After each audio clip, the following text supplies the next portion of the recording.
one last ride here from historic Palm Springs Stadium as we are all set for the 2022 championship game of the California Winter League. It is one that we've seen a whole lot of all year. No two teams have played more than the Palm Springs Power and the British Columbia Bombers. The Bombers on a 10-game win streak and the only team to beat the Power all season long. Welcome, everyone. I'm Josh Sperber, joined by Andres Tejeda. And Andres, we've seen this game time and time again. We've seen some blowouts. We've seen some close games. What do you expect to see today? I would expect to see the cleanest baseball game we've ever had. These two teams have been leading the league in not only the records, but in hits, in RBIs, in their pitching staff. This is going to be the best game we're going to see all year. And, of course, between the number 1-2 teams here in the championship, great starting pitching from both sides, and I'm excited to get this thing started. And the best championship teams deserve the best pitching, and one of the best pitchers we've seen all season is starting on the mound for the Bombers today. That's Kevin Lenick. He has pitched just 3 1/3 innings, but has made his mark on the California Winter League. Absolutely. Coming in late in the year, but in that first start that he made with those 3 innings, was lights out. He was really good on the bump, and the opposing team had no answer for him, and so it'll be a great one. On the opposing side, we have Bryce Foster, who's been absolutely dominant all year long. So the Power and the Bombers have great aces on the bump. And Foster, one of the quickest pitchers in terms of his wind that we have seen all year. We'll talk about that. But Kevin Lenick has struck out over 1/3 of the batters he's faced and is on the bump to start things off for the Bombers. The first pitch from Lenick is swung on a miss by Gavin Johns, who has been the leadoff man for the Power the last couple of games and stuck at the shortstop position, as we'll take you through the starting lineups for the Palm Springs Power. Johns at short, the leadoff man, followed up by Jake Lucci in the 2-hole and playing in left field as John lifts that high in the air out to deep left center field. That just keeps on carrying, and he caught it at the wall. My goodness. Blake Freeman reaching all the way back, and a web gem to kick off this championship game. I'm telling you, these two teams have the power, have the pitching, and the fielding.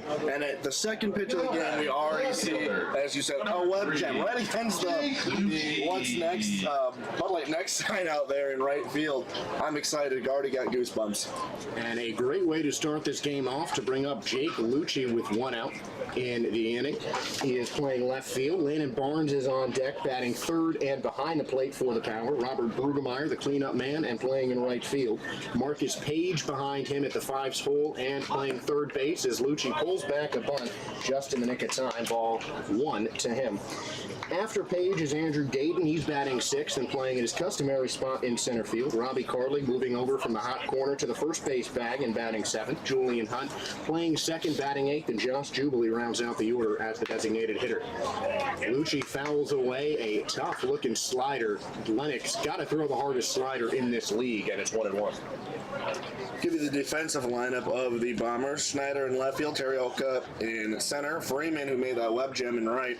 Infield left to right, Caulfield at third, Pratt at short, Bradley O'Neill at second, and Dre Jones at first. The Felix Albert right behind the plate, and actually I don't see Dre Jones at first. There was a late substitution there. It's Jacob Cruz at first for the Bombers, getting their big power hitter back in their lineup. As Lucci takes the 1-1 pitch, appealed to the umpire if he went. He did not, so the count is 2-1. Lucci, one of the more seasoned veterans here in the California Winter League, playing his 3rd season out in Palm Springs, still chasing the dream, still looking for a pro contract. A guy who is well admired by players and coaches alike. His skipper, Casey Dill, has high praise for him, and there's a reason why. A line drive base hit out into right field for the first base runner and first base hit of the ballgame. Solid contact to get this game started for the Power. Base runners are going to come at a premium here, as I said. It's going to be a great pitching matchup. Nothing big, nothing crazy. A solid line drive into right field to get things started. And Lucci just never a guy who tries to do too much. We've seen him hit some high, hard, foul balls, but he's a guy who just knows how to get on base, and he does it well for the Power. Second in the league in walks as well. But getting on the base with a base hit is something that he likes to see to start off this big game. And now Landon Barnes, who's leading the way in terms of hitting for the Power, will step up in the 3 spot against Kevin Lennox. Just the second hit he's allowed all season. And Barnes drills this one into left center field. Taraoka on the run. He's going to let that drop. That's going to run back to the wall for extra bases. Taraoka throws from the warning track. Cut off by O'Neill at shortstop, and Jake Lucci comes all the way around from first base to score. It's an RBI double on the first pitch Landon Barnes sees, and for the first time in his 3 starts, someone has scored a run on Kevin Lennox. The Power lead 1-0. There you go. That's what the Power need. Nothing big, nothing too small. That was a solid swing with solid contact and carry all the way into left center field, all the way to the wall. Taraoka is not a fielder to be messed with. He does have the speed and the defensive prowess to make those catches, but just out of reach for Taraoka. For Barnes, that is his team-leading 11th RBI on his 15th hit, tying the team lead now with his 4th double. And there's another ambush on the first pitch for Brudemeyer. Taraoka fields in center. He throws it in, Cruz out to cut it off, and he can't do anything about that. Landon Barnes speeding around the bases, not stopping until he hit home plate. And that is how you start a game off for the Power. It's 2 straight RBIs on back-to-back pitches, and Robert Brudemeyer is on first base with a 2-0 lead. Incredible start for the Power. Again, the Bombers have been the team that has been the Achilles heel for the Power. This is a great way to start off the game against a powerhouse here. Well, the Power are certainly looking like the powerhouse, as former MLB Draft League member Marcus Page is stepping into the plate, spitting on a high fastball, count 1-0. Page spent last year with the State College Spikes and now trying to get himself a new contract, and he has had quite a solid run. 4th on the team, hitting fairly 1/3 of the time as he swings and misses at a breaking ball. Count evens up at 1-1. Page 11 for 33, second most at-bats on the team for the Power. 4 doubles, now tied with Landon Barnes for the team lead, so a guy who can really make things happen at the dish. Lennox, the 1-1. Sliced, foul, and out of play. Count now down to 1-2. And Lennox, a guy who came into this game just not a lot of innings. Not a guy who has pitched that much, really just getting his arm back, trying to get back into affiliated ball. 3 1/3 innings, 4 strikeouts, just 1 hit allowed, and no runs until today. And that's his first wild pitch as well. So Robert Brudemeyer is going to walk into second base, and the count evens up at 2-2 to Marcus Page. Uncharacteristic from Kevin Lennox here. And now there's another runner in scoring position for the Power.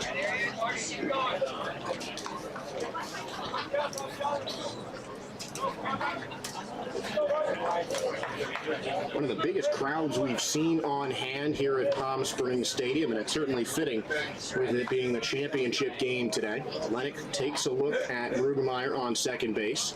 In his stretch, another quick glance and firing home. A nasty curveball that Page did not like the call on, but he is going to walk back to the dugout. And there is strikeout number 5 of the season for Kevin Lennox. He might not have liked it, but it was in the zone. That breaking ball hitting the top inside corner, basically a backdoor curveball into the inside part of the plate to him. And that's the second out, which he desperately needs. And a big confidence boost for the big right-hander, 6'5", 225 pounds. Last played with the AAA Omaha Storm Chasers of the Kansas City Royals is Andrew Gayton, the next hitter. Looks at strike 1, breaking ball on the outside corner.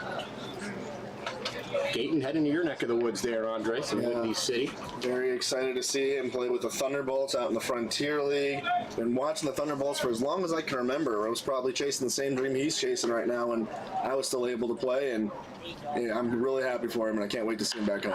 0-1 pitch is lofted high and foul. Count down to 0-2, and Lennox out ahead of Andrew Gayton as he looks for the final out. Yeah, really deserving of a spot on that team. That team's been looking for a championship since 1997. Andrew Gayton may be the guy to give it to him. A good speed and slap hitter. Solid glove in center field as well. Back then they were called the, I think it was the Cook County Cheetahs. A lot of different names for these independent teams. The fastball misses high and outside, count 1-2.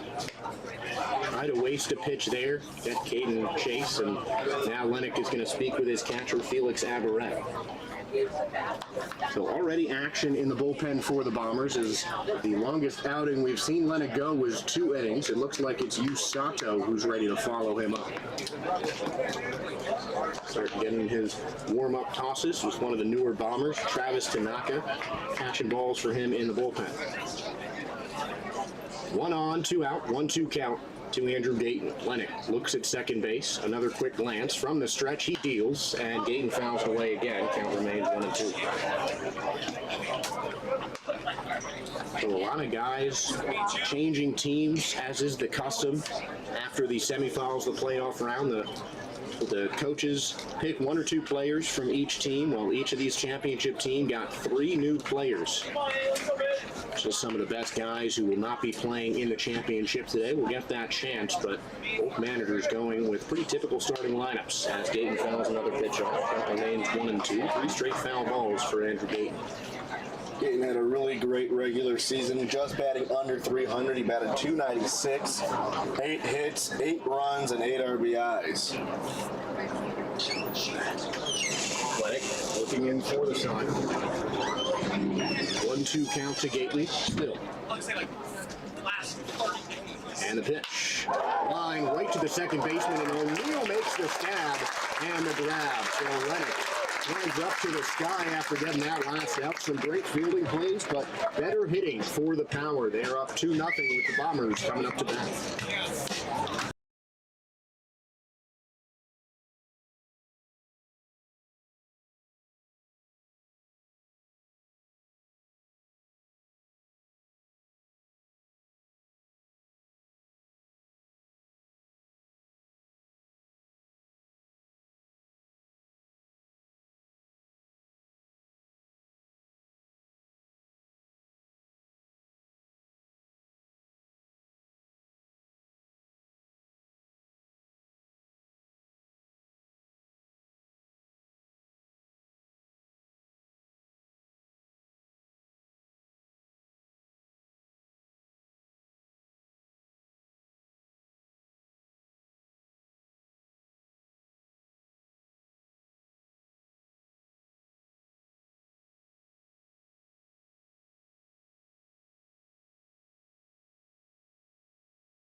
Bottom half of the first inning here. The Bombers coming up to bat after something we've rarely seen from them. 2 runs allowed in the first inning. The Bombers usually the squad that jumps out to a hot start, but this time it's the Power who string together 3 straight hits and score 2 runs, thanks to the RBIs from Robert Brugemeyer and Landon Barnes. Bryce Foster is the pitcher, and he works really quickly, and so does Tara Oko, sending that right back where it came from. Now ball up the middle for the Japanese outfielder in center field. He's been a leadoff man for the Bombers for most of the season. And that's, again, the Bombers are known for hitting here as well as their pitching, but getting things off to a fast start with Yusei Teraoka leading off the inning with a single up the middle. And at the You say Taraoka, still the leadoff man as we look at the lineup for the Bombers with Foster working quickly. We're going to have to be pretty quick getting you the Bombers due up as the next pitch to Malcolm Smith is skied high in the air out to shallow right field. Rudermeyer underneath it makes a two-handed grab, sending Taraoka back to first and getting one out in the inning. So 2 pitches will give you a run on first and an out in the inning as Smith, DH, bats second. Taraoka led off and bats center. The third hitter is now Blake Freeman, who's coming up to the plate out in right field. Nice fielding play back in that first inning. Felix Aberrett, the cleanup man, is catching. Jacob Cruz over at first base is batting 5th. Andrew Caulfield at 3rd and batting 6th. Griffin Schneider, his lowest spot in the order this season, batting 7th, playing in left field as the fastball misses low to Freeman, ball 1. Clifford Pratt back in the 8 hole for the Bombers. He's playing shortstop, and Bradley O'Neill rounds out the order to play second base for the Bombers. Bryce Foster, the quick working right-hander, is on the mound. Takes a look inside. Bit of a pause from him. The 1-0 pitch is fouled back by Freeman, and we're going to set the defense behind the righty for the power. For left to right in the outfield, Jake Lucci in left, Andrew Dayton in center, Robert Brudemeyer in right. Pretty typical outfield for the power. Marcus Page at 3rd, Gavin Drange at short, Julian Hunt at 2nd, Robbie Carling at first base, and Landon Barnes, the battery mate of Bryce Foster, who checks on Taraoka at first base. Taraoka slides in head first and safely. Foster, 6'4", 190 pounds, making his 7th start of the season, 9th overall appearance. 33 innings pitched, 29 strikeouts, and just 4 walks as Freeman swings and misses at a breaking ball, count 1 and 2. And that's something we've seen from both of these teams. You look at Luke Drummond, Joseph Scambolari, Bryce Foster, the best pitchers on these two teams, and something all of them have in common is limiting the free pass. Absolutely, but when you're limiting the free pass to give up hits, there's one in the center field. Skied into shallow center field. Taraoka was running on the play, so that'll have to track back as Andrew Dayton barely had to move to make the one-handed grab for the second out. And that will bring up part of the hard-hitting trio for the Bombers. Usually you see Schneider up here, but it's Caulfield batting 6, and this is where the Bomber order gets dangerous. Felix Aberrett, who had 2 of the highest exit velocities recorded, has broken 100 miles an hour hit, according to Steve Bronack and our analytics coordinator, working the flight scope behind the plate. And then Jacob Cruz, the home run king of the regular season, as Taraoka's off on the first pitch. The throw is high, and the pitch is outside for ball 1. So you say Taraoka into second safely with the first stolen base of the game. I really hope that means we all get free Taco Bell, but it is not the World Series, unfortunately. And that is stolen base number 6 for Taraoka on the season. That ties him with Malcolm Smith for second most on the team. Not sure if you're noticing, we're getting a lot of wind. One of the umbrellas near the concession stands have flown off. The flags in center field are flying out. That's the first time I think I've ever seen those flags just look invisible because they're flying straight out to center field. A 2-0 count now to Aberrett. Wind may be affecting the ball's flight in this game as Foster misses outside with a slider, count 3-0. It looked like it may have caught the outside corner. Foster seems to be taking a lot more of his time on the mound here, not something we see from him very often. 3-0 pitch, a fastball right over the heart of the plate, gets him over for strike 1. And just a reminder, folks, as all the other games were doubleheaders, they were 7 innings today, a full 9-inning game for the championship. So that's extra baseball for everyone in the ballpark or watching on YouTube. Swing and a miss for Aberrett. Pulling the string is Foster and getting him to go with that breaking ball, filling up the count at 3-2. Sun's finally peeking through, the brightest we've seen the field today. Partly cloudy, well actually no clouds in sight, but I was told we had a sandstorm last night, so it's hard to see out in the distance as the sand is still settling. Payoff pitch just outside, ball 4. That puts 2 runners on for the ever-dangerous Jacob Cruz. One of the guys I'm surprised we don't see a shift on because he loves to hit that ball into left center field. 5 home runs all around the same spot out in right center, and Cruz leads the league with those 5 homers. Yeah, they're gonna have Bryce Foster's gonna have to keep the ball down because, as you said, 5 home runs. The wind is blowing out, so this is a perfect scenario for him to go and take the lead for the Bombers. Swing and a miss for Cruz. Very aggressive approach at the plate, but couldn't handle the breaking ball from Foster there. Count 0-1. Cruz not just a home run hitter, leading the Bombers in most hitting categories, most at-bats, most doubles, most homers, most RBIs, most hits. Just a guy who's having a phenomenal season for British Columbia here as he spits on a fastball outside, count 1-1. Cruz, a guy who expects a lot of himself at the plate. We saw him yesterday walking twice and getting frustrated each time he was sent towards first base without him getting a hit as he looks again at a breaking ball, count 2-1. I think we've made a mention of it every time. He's in every single category. If he's not leading, he's in the top 3. That slugging percentage at an even 100%. RBIs leads the league in 15. OPS 1.54, and his batting average second behind Caulfield, his teammate, at 447. And the breaking ball misses low, so Cruz will be upset that he doesn't get his shot. 3-1 the count. Always a guy looking to drive the ball. 2 outs, 2 on, and Cruz a ball away from getting on base and loading up the bases. The walk to Aberrett was the first of the game by any team, and just the 5th of the season for Foster. Outside ball for the fastball, just missing the outside corner. That means the bases are loaded for Andrew Caulfield, who for a good part of the season was hitting over 500, leading the way in batting.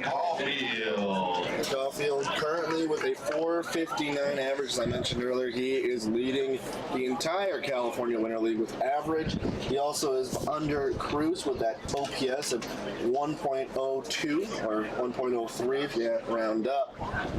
So this is a dangerous hitter to have here. So 2 outs and the bases are loaded for the Bombers as they look to come back after the Powers early lead. Caulfield swings and misses at a hard slider from Bryce Foster. That's something that we've seen the best pitchers combine well. A low 90s fastball for Foster, Scambaluri for Drummond, who pitched a complete game yesterday. 2 of those guys you won't be seeing today, but that fastball-slider combination is lethal. And there it is. Slider to the fastball. Fastball gets over the lower part of the plate at the knees of Caulfield for an 0-2 count. Fans were groaning on that pitch, but I think it just sniped at the knees there. So bases are loaded. 0-2 pitch from Foster. Wave and a whiff, strike 3. The Power cling on to their shutout after loading up the bases, and Bryce Foster, masterful pitching to get out of that jam. 1 hit, no runs allowed, and the Bombers leave them loaded. The Power lead 2-0 after 1.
So Lennox going his 1 inning, allowing those 2 earned runs on 3 hits. Did strike out a batter, no walks, and 1 wild pitch.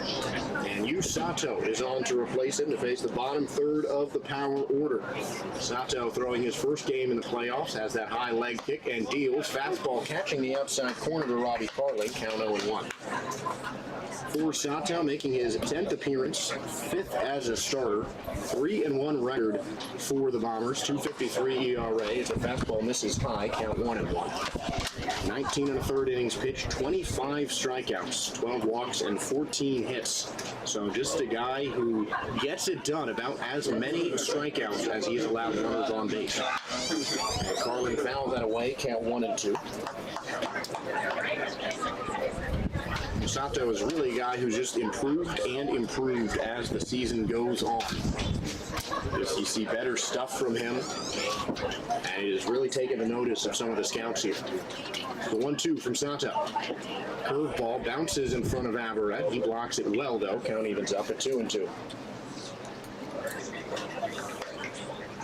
Sato, part of an 8-man Japanese contingent out here in the California Winter League. One of 7 different countries represented this season, the most international we have gone in the 2022 season. As the fastball goes high again, count fills up at 3-2 for Carling. Always good to see more international, just a wider reach for this California Winter League, getting as many players in as many countries a chance to get a contract. Fastball just misses low and inside on Robbie Carling, so leadoff man for the Power is on base. That's not how you want to start it when you come in from the bullpen, but the Power are going to fight tooth and nail here again. The only team that's been their Achilles heel has been the Bombers, so they're going to take every opportunity they can here. Power with a record of 10-6-1. They have a record of 1-6 against the Bombers as Hunt offers out a low breaking ball, and that bounces in the dirt and behind Averett. So Sato getting Julian Hunt to chase, but Robbie Carling moving up to second on the wild pitch.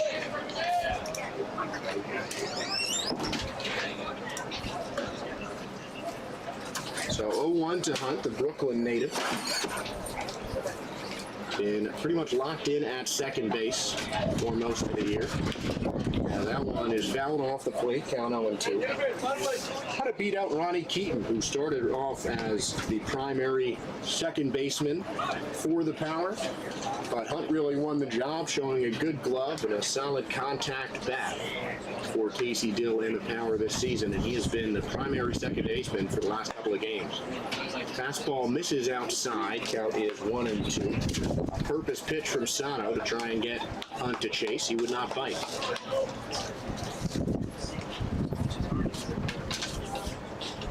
So runner on second, 1-2 the count. Nobody out here in the top of the second. Hunt holds up on the high fastball. Will remain at the plate with a count even at 2-2.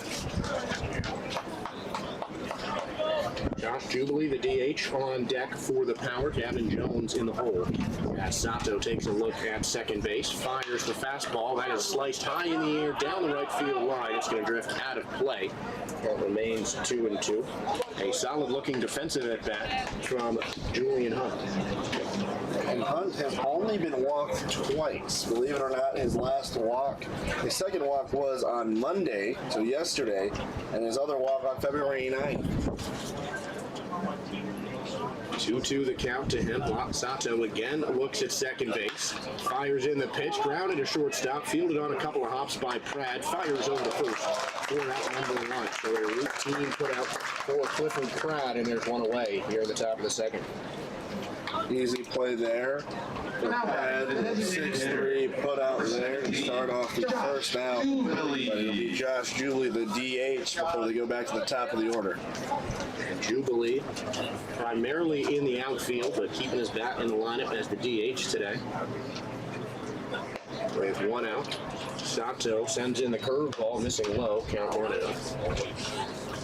Jubilee played at La Sierra University, won the Scholar Athlete of the Year award during his junior season. Very cerebral guy. 1-0 pitch is lofted high in the air behind the plate. Averett with looking full. That's going to be so beautiful. Andres almost made the grab.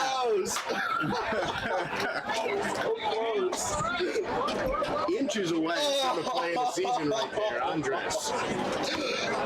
That's what we've been waiting for all year, Josh. I skinned it with my finger. Can't see on the camera, folks, but that hit the fingertips of Tejeda, and that guy hit a lot of it from Jubilee. Line deep out into left field, but foul. So back to second base will go Robbie Carling, and Josh Jubilee will pick up the bat again on a 1-1 count. I don't think I'm going to ever live that down, Josh. For the rest of your life, I'm going to call or text you every day saying, hey, remember when you missed that baseball? You almost lived my dream for me. Almost. And I was going to give you the ball, too. I know how badly you've been wanting it. The 1-1. Outside, count now 2-1. I think I've just come to agree that, life is not going to be fair, and, I was not meant to have that line of lifestyle. 2-1 to Jubilee after Sato looks at second. Hit on the ball, and hits the umpire. Bouncing over to third base. I think they're going to have to redo the play as the umpires raise their hands. The bases umpire had to jump to get out of the way, but it bounced up and hit him in the shin. Yeah, they're only giving the base hit. The runner at second, Carling's going to have to go back to third. They're going to wave the trainers off, but he made a jump and a half to try to miss that ball, but it was a hard hit ground ball that just hit him right in the shin. You can't call that an error by the umpire. It really A can't. base hit for Josh Jubilee. He did everything he could to try and get out of the way there. It's been a wild at-bat. Next up is going to be Oz running on the field again. Oh, yeah. That's the only thing that could make this better.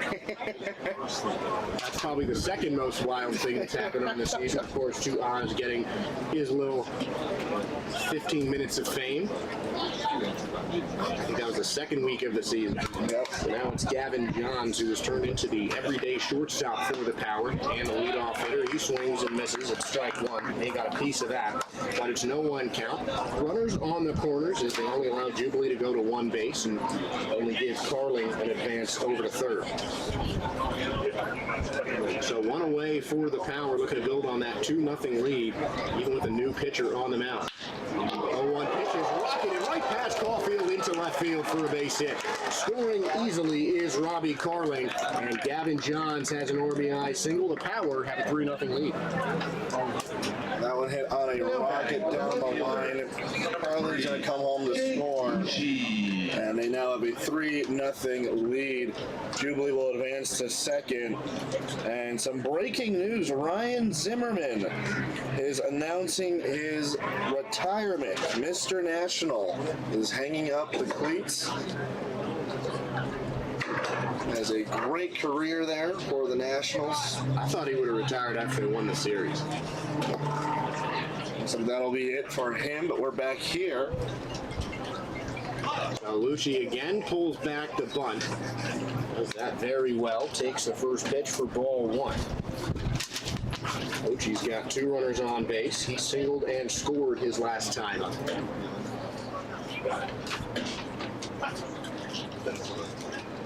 Sato into a bit of trouble with one out, but the infielder's a double play depth as Lucci fouls that one directly back and ends up at 1-1. Power leading 3-0. It's unique because the Power are the visiting team, but this is technically their home stadium. Now, a lot of the locals here are the Palm Spring Powers fans during the summer collegiate season of the Palm Spring Power, and they, these fans are here and they're enjoying it. 1-1 pitch misses low, count 2-1. It'd be a great way to end off the season, defeating the team that has been just completely dominating in the, at least rankings-wise, against your team. I don't think they've never beaten them, have they? They've beaten them once this year, but that was the second game these two played in the season back in January. Another rip into right right field from Jake Lucci. Great contact from him, and the runners will advance an extra base. Jubilee scores from third. Gavin Johns all the way to third base. And it's another 2-run inning for the Power. 6 hits on the game, 4 runs on the Now board. batting, the catcher, number 5, Landon Well, they have a Barr. 4-0 lead, and you know what's crazy? Jubilee or Lucci, this is his first multi-hit game in the Cal Winter League. He's struggled in the regular season, but he's coming through for his team here right now. Coming up in the clutch of his 4th Cal Winter League season. And now bring up Landon Barnes, another veteran of the California Winter League. He's been here 2 other seasons, making this his 3rd. And he's hit better than this, heading to the Washington Wild Things.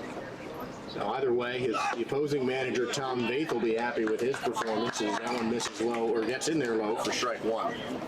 Tom Vaith, the manager of the Wild Things during the Cal Winter League off-season, and Barnes was his first signing out of the California Winter League in 2022. 0-1. Fouled away. Barnes just got a piece of that. Down 0-2, and he's upset because he was a bit behind that fastball from Sato. That was a nice fastball there, right around the chest. He gets a good piece of wood on there. That might be another RBI. I think that might be why he was upset. Infield still a double play depth with runners on the corners. 0-2 pitch. Curveball does not break down. Sato wastes a pitch upstairs. Count 1-2. Sato a 3-pitch mix, the fastball, splitter, and a curveball. Both his breaking pitches just have nasty break to them. Just a big dip in that splitter and a 12-6 curve. There's the fastball that Barnes hammers out of play. Count remains 1-2. Sato trying to reach back for a little extra pepper on it. You can see him grunting on every pitch now, or hear him grunting on every pitch. Trying to get that extra effort in there to add a mile per hour or 2 on that fastball. 1-2 count. Sato takes a quick look over to third and fires. Barnes looks like he checked his swing, and appeal to the base umpire says that he did. So the count is all square now at 2-2. Barnes 1 for 1 on the day. He smacked his 4th double into center field for an RBI. And the first run of the ballgame. 2-2. Missing low. Count filling up at 3-2. Nice defensive at bat here from Landon Barnes, really making Sato work for it.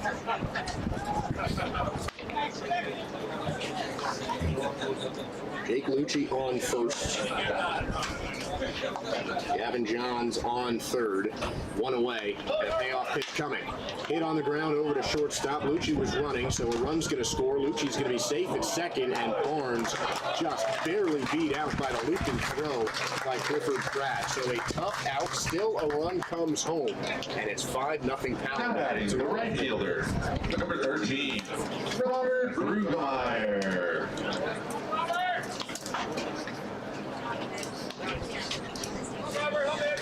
So I'll bring up the cleanup man, Robert Brueggemeyer, who drove in the second run of the game back in the first inning. It advanced on a wild pitch, but then 2 straight outs are recorded by Lennox. He pokes the first pitch over to second base. O'Neill fields and fires over to Cruz to end off the inning. But the damage done for the Power. They put up 2 in the first. How about another 3 in the second inning? The Power exploding on offense in the championship game heading into the bottom of the second.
7, 8, 9 coming up for the Bombers. Griffin Schneider in the batter's box, taking a ball one pitch from Bryce Foster, a guy who we've talked about it all season, Andres. He just wastes no time on the mound.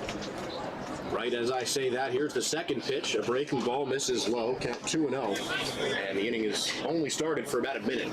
So it shows the quickness of Foster on the mound. So if that, it feels like it's been about 20 seconds. 2-0 pitch. Schneider definitely went around there. Broke his wrists. And it's a 2-1 pitch on the high fastball. Foster coming inside, working from the first base side of the rubber. Barely has part of that right foot on the rubber. In the line, he kicks and deals. A nice little curveball, but he just misses the inside corner. Count 3-1. That was a close pitch. Obviously we can't see the exact zone, the umpire's there, but I'd like to see where that missed. 3-1, outside ball 4. A quick walk for Griffin Schneider in his first at bat to bring up Clifford Pratt. Schneider getting that's a great man to get on the leadoff walk here. And that'll be Clifford Pratt, who has the 2 home runs, the one of them being the majestic walk-off home run to dead center. That was a fun game to be at and call and watch. Definitely an enjoyable call. One of my favorite memories of the CWL this season is a curveball gets in there for strike 1 on Pratt. And Foster still working quickly, even faster from the stretch. Something that Barry Moss talked about, our head of scouting here for the Cal Winter League. They talked about for the pitchers was working quickly on the mound, and Foster has certainly listened to that. Slider misses outside, count 1-1. We do apologize if you're getting any of that wind interference. It is a very windy day here. I'm not exactly sure. We've really never experienced this much wind, maybe one other day. But it was told to us that there was a sandstorm last night. Correct, Josh? Something like that? I heard something about that. I was sleeping last night, so I wouldn't know. This might be the after effects of last night's sandstorm. As again, the palm trees are swaying and the flags are presented in their full colors of red, white, and blue, and red and white. Swing and a miss from Plaid, count 1-2, and the wind's kind of going in both directions. Now it's blowing towards right field. It was blowing towards left earlier on, so no telling how that's going to affect the flight of the ball if a high fly ball is hit to the outfield. 2-1 the count on Pratt. 1-2 the count, actually. That one misses outside. Count evens up to 2-2. Pratt, a very patient batter, and we've seen the results. Guy who really seems to hit better at the bottom of the order. He had both his home runs in one of the 7, 8, and 9 holes. The 8 spot is usually where he bats as Foster sends that over to first base. Carling slaps the tag, but already on the first base bag is Griffin Schneider. Clifford Pratt finished the regular season with a 300 average. In the exhibition game between these two teams, he had 2 hits. And in the postseason game, he had a hit, so he's now at a total of 333. Not a bad place to be. Bounced on the ground over to third base, charging, fielding on a hop, and firing to first base is Marcus Page. A great fielding exhibition for the former State College Spike, and there's 1 out in the bottom of the second inning. Bounce back after the leadoff walk, getting the first out. Schneider will advance on that play. And so we'll do a runner on second with 1 out. Yeah, the runner does advance. It's Griffin Schneider on second base. So a runner in scoring position for the 9-hole hitter. That's Bradley O'Neill. Now another guy who has worked his way into the Bombers lineup, starting at second base in the championship game after playing as much for the first half of this season as he takes a look at a slider for strike 1. O'Neill just 21 at-bats on the season, 4 for 21. An RBI, he's walked 4 times, struck out 7. And he's got a chance to drive in another one here with Griffin Schneider. Good speed over at second base. Fastball pumped in there by Foster. Swing and a miss, strike 2, as O'Neill couldn't catch up to him. So Foster, that deceptive sidearm delivery. It's not always easy to pick up by these hitters, and O'Neill couldn't get it there. 0-2. Did he go? Appeal over to first base, and he did. So a swing and a miss from Foster. 3 pitches, 3 strikes, and it's number 2. Foster gets his second punch out of the ball. Go back to the top of the lineup. Yusei Teraoka, who got this game started on the first pitch he saw. He has a stolen base as well, and see if he can help his team out here as they've scored in every inning and they're down to their second out. So Teraoka has a stolen base already. Singled on the only pitch he was thrown. Let me correct my statement. The Power have scored in every inning. Yusei would like to help his team score here to cut that lead down. 0-1 to count to Teraoka after he goes swinging on the first pitch. Fouls it back. Foster, a 4-pitch mix, fastball, cutter, slider, and a splitter. Definitely a sweeping slider. Fastball can touch the low 90s. Foster looking back on second base for Schneider, setting the fastball in outside, count 1-1. Look where Julian Hunt is playing. He's playing in that hole, leaving the middle completely open. That's where Yusei Teraoka hit that hard ground ball his last time, as they want to get out of the inning here. So 1-1 count. Schneider taking a short lead off second base. Behind him is Gavin Johns, trying to goad him back to the bag. And that one is drilled into the outfield for a base hit. That could be the first run. Fielding on a hop is Gaten. He's going to fire home. It is not in time. Around the second and third, standing up is Griffin Schneider. And the Bombers are on the board. Not done yet here. 5-1 with 2 away here in the second. That is probably the loudest ovation we've heard here, as it's been now filling up. Still more fans coming in. The middle aisles are all filled up. Left side about full. Right side a little more open. And it's Malcolm Smith and his fan base here to cheer him on as he steps in the box. And surprisingly, that's the first RBI for Teraoka this season. A guy who was hit almost exclusively in the leadoff hole. With the Bombers scoring as much as they do, Teraoka hasn't been the guy to drive in a lot of runs. He's usually the guy scoring them. He has 8 runs scored and now 1 RBI.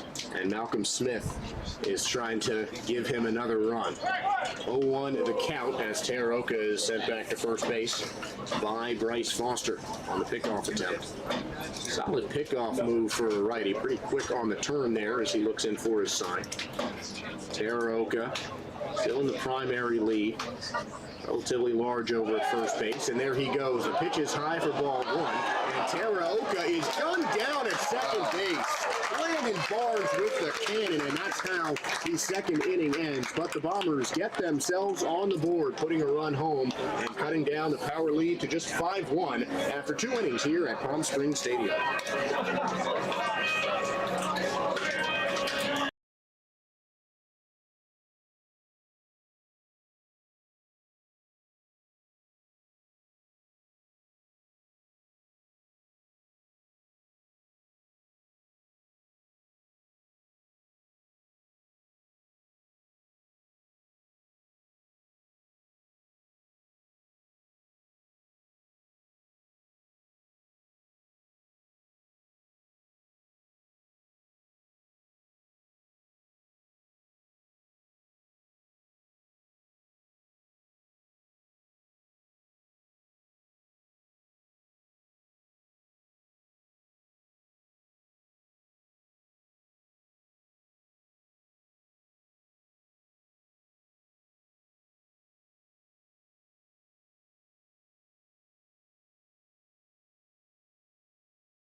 So Marcus Payne flashed the leather bag That last inning made a nice play at third base to bring down Clifford Pratt.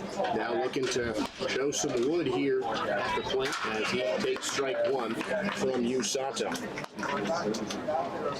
Page was a strikeout victim of Kevin Lennox back in the first inning. The only player Lennox struck out, and he sends this one high in the air out to center field. Ranging to his right is Teraoka. He makes the two-handed grab for out number one. Page is retired for the second straight time. That'll bring up Andrew Gayton. Now batting the center fielder, number 1. Andrew Dayton 0 for 1. The line out to the second baseman to end the inning in the first. See if we can do anything different here. First pitch from Sano. Gayton pulls back the bunt. You haven't seen a lot of bunts actually connected on for the season. I believe just 2. I remember one. And there's a Chris Baker bunt for a hit, which I believe is what you're about to say. Yeah, that one I remember distinctly. 1-0 pitch, misses outside, count 2-0. In this game, there have been 3 kind of dummy bunts. Lucci pulled back 2, and then Gayton pulled back 1 right there. And Dayton does have speed, as you'll see the third baseman inching on the lip of the infield grass. The 2-0 pitch. Fastball high again, count 3-0. And even with 1 out, Gayton, not a guy you want to put on the base paths, especially when the Bombers trying to come back from a 4-0 deficit, or a 4-run deficit, excuse me. They did, in fact, score in the last inning. 3-0 pitch. Fastball misses high. 4 pitches and a walk for Andrew Gayton. He's on base for the first time. And for Santo, that is the second batter he has put on with a free pass. Now batting the first baseman, number 29, Robbie Carlin. Dangerous man to have on the base paths. He does have 2 stolen bases. In both attempts, he was safe, but he can run around the bases on a base hit, maybe even come around and score. You're going to throw over to first. Sato definitely going to keep an eye on him. Relatively conservative in terms of pickoff attempts, but Gayton, a guy with worrisome speed.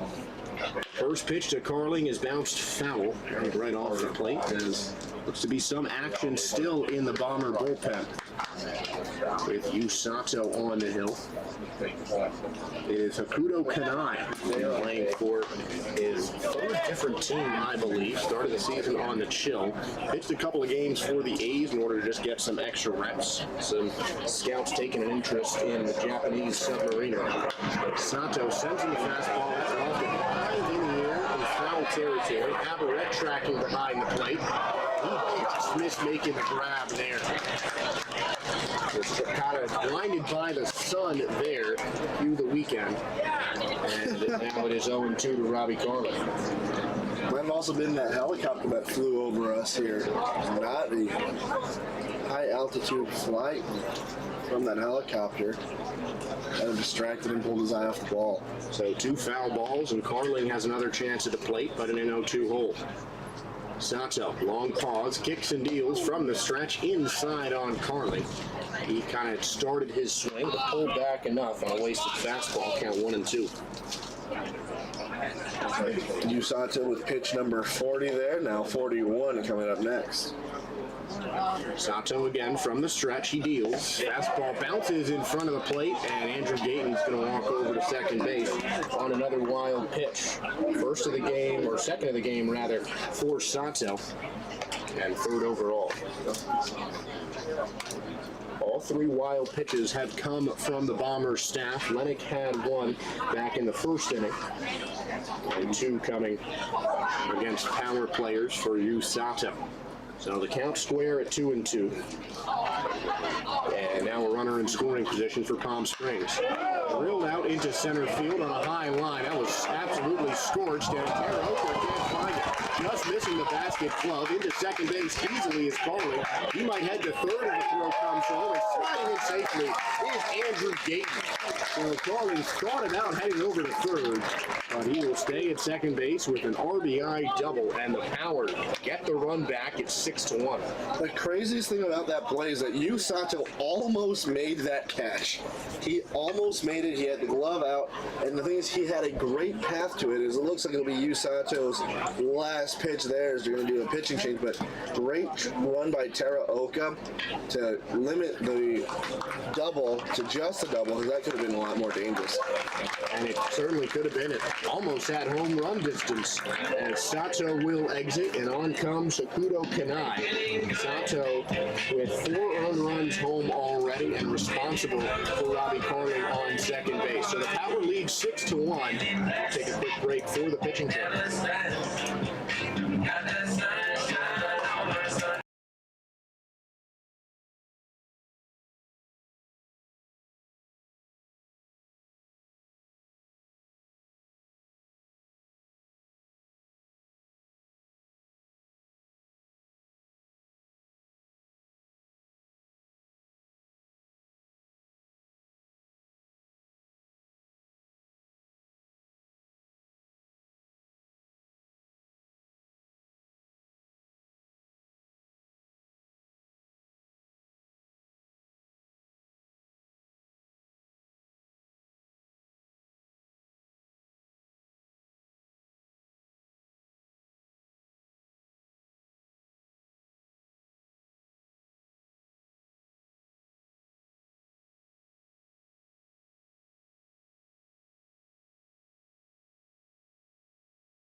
So Hokuto Kanai making a relief appearance, number 17, more than anyone in the league.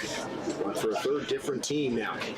Chill, the A's, and now the Bombers in the championship game as he throws the breaking ball in there for strike 1 to Julian Hunt. Kanai 1-1 on the year, leads the league with 3 saves in 32 innings pitched. 27 struck out, 10 walks, 10 hits. An ERA of 1.53. As Hunt fouls this one high in the air down the right field line, count 0-2. Now Kanai, the unorthodox submarine style, not going to blow you away with speed, but it's the deceptive delivery that we've talked about for so many of these pitchers, Andres, that makes Kanai very difficult to hit. Yeah, he was one of the top pitchers here. Got the 0-2 count here. 0-2. High in the air out into shallow right field. That might even stay on the infield dirt. Cruz tracking over towards foul territory to make the catch over at first base. Just barely stayed in fair territory. And 2 away as Kanai gets the first batter out to bring up Josh Jubilee. That one definitely in foul territory. Not that it matters. It's still out number 2. Josh Jubilee 1 for 1 with the single and a run. So we'll try to keep the line moving with Carling at second. Carling taking a short lead. Looked like he was headed to third as he was just about even with Clifford Pratt at shortstop as Kanai sends the slider in inside for ball 1. Secondary lead is huge. Yeah, absolutely massive. Jubilee's about to play shortstop as that one's lined high in the air down the right field line, drifting foul and out of play, bouncing next to the trainer's tent. So the count even now at 1-1. Jubilee, another guy with a late surge on the season. As he's been put more in the lineup, he's been making the most of his chances. 6 for 27, now 7 for 28. He averaged 250 on the year. Kanai, from the stretch, takes a look at second base. On to third is Carling, and that's fouled away by Jubilee. Count 1-2, so Carling will head back to second base. Kind of had to expect Carling to take and try to snag third base as the Power still trying to add more insurance runs. Currently leading 6-1. But that's the largest lead the Power have ever had against the Bombers. And the Power's only win against the Bombers was that 7-0 victory back towards the end of January. Third base, under the glove of Carling into a base hit. Rounding third and sprinting home is Carling. He will stand up with run number 7, and Josh Jubilee an RBI single, and the Power leads 7-1. So we go under the glove of Caulfield out into left field. Now batting to the shortstop. So Carling will come around to score. Gavin John. 7-1 lead there. So we are going to charge Caulfield with the error there. So it is 7-1 as the order resets now for the Power. They are getting their starters a whole lot of reps in the batter's box. Already the third trip around the order, and it is the third inning. As that run is charged to Yu Sato, will be unearned. So the book will be closed on him as Kanai sends in the slider. Gavin Johns fouls directly back into the netting of his own one. So the book closed on Sato there. 4 runs allowed, 3 of them earned. And actually 5 and 4, excuse me, as John swings and misses at strike 2. So 5 runs, 4 earned runs on 4 hits in an inning and a third. Walk 2. No batters struck out. A pair of wild pitches as well. 0-2 pitch. Fastball high. Count is now 1-2 to Johns, who's 1 for 2 with an RBI single today. Now he's been rotated around the Power order, Dill looking for where to put him. He ends up in the leadoff spot at the shortstop position where he has played for the last 5 games. 1-2. Missing high again. Count 2-2. John's a guy who just seems like he's always working. Well, he's batted in every single inning thus far. He flew out and had the RBI single. Deuce is wild on the board. 2 balls, 2 strikes, 2 out, and a runner on base. As Johns waves and whiffs, strike 3. Kanai with a small fist pump there. Happy to get out of that inning. But the Power put 2 more runs on the board. So they've put 2 runs on. Just one of those is earned on 1 hit. Leave 1 stranded, and the Power bounce back up 7-1 here in the bottom of the third.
So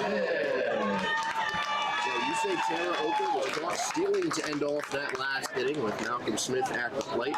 So it'll be Malcolm Smith starting things off here in the bottom of the third. Blake Freeman and Felix Aberrett will follow him up. A big deficit for the Bombers, who have now trailed by their largest margin of the game, 6-0, after they scored a run in that second inning. First pitch to Smith is strike 1. He's 0 for 1 on the day. You see another strike in that second inning when Tara Oka was caught stealing. He swings and misses, and now gets strike 2. Yeah, first 2 pitches to Malcolm Smith in the second, and in the third were both called strike. This time Foster ahead with the second strike swinging. Kicks and deals, and Smith fouls that directly behind him. So 3 strikes to Smith, but that one fouled away, so he'll stay alive at the plate.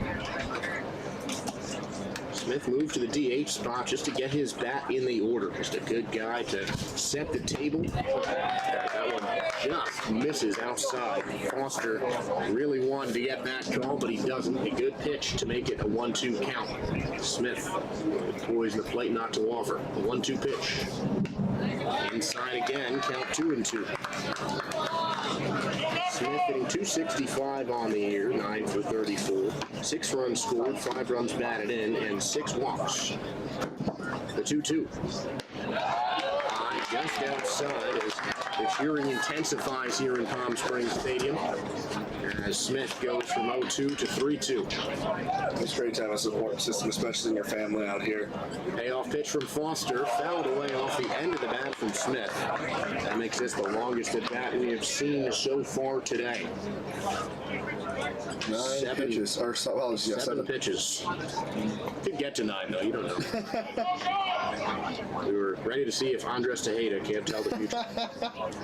No, not Pitch yet. number 8 of the at-bat. High in the air, and we will see pitch number 9. So it turns out that Andres is in fact a sage. Breaking news out of Palm Springs Stadium. He's a wizard, Harry. 3 straight fouls by Malcolm Smith. As Foster pumps in the payoff once again. Outside ball 4 for pitch number 10. And Malcolm Smith, a dangerous man to put on with a leadoff walk. In fact, around these bases like no one's business. But it only might need to with Blake Freeman coming up, another great power hitter. Part of that dangerous power group from the Bombers. Was perfect from the plate in his first game of the season. Since then, his numbers have not been as impressive, but still a solid contact guy. He's had his drill high in the air out to the gap in left center field. Underneath it and making the grab is Andrew Gayton, coming off his wheel. A straight line route to the baseball. So one quick out as Freeman attacks the first pitch and flies out to Gayton for the second time. Again, Freeman has the power, but Gayton has the wheels to catch up with it. He's going to hit it out that high. It's got to go out of the ballpark. Catchers, number 31, Felix Alvarez. Fielders is Landon Carnes as infield moves into double play depth, and Felix Averett, the hard-hitting catcher, will step up to the plate for the Bombers. It's that 4-5-6 group that we've talked about so much for the Bombers this season is Averett behind that fastball, count 0-1. Cruz and Averett both walked in their last times up. Andrew Caulfield, a dangerous hitter in his own right, is in the hole now as pickoff move attempted by Foster. Safe is the call as Malcolm Smith slides into the bag. 0-1 to Averett, who walked his first time up. Foster takes another quick look at first to Malcolm Smith, facing toward home, and time is called by the home plate umpire. Never seen Foster work this slowly on the mound. Usually by now he would have thrown 3 pitches. Absolutely, and I think it's because he has Malcolm Smith that he's trying to keep an eye on. 0-1, and a fastball just low, count 1-1. Good looking pitch from Foster there, trying to get Averett to chase. The former USPBL Home Run Derby champ, not offering at that fastball. Foster continues to look Malcolm Smith way at first, who's taking a nice Steelers lead there. Foster, long pause, 1-1, and timeout called once again. Some mind games being played at the plate by the Bombers catcher, Averett.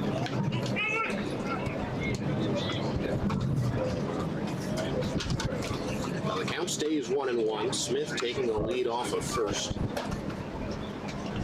That one misses outside on a pitch out. Trying to get the back pick is Barnes, and no such luck. Malcolm Smith was way out ahead of that one. So on the pitch out, the count is up to 2-1. We've ever seen a pitch out.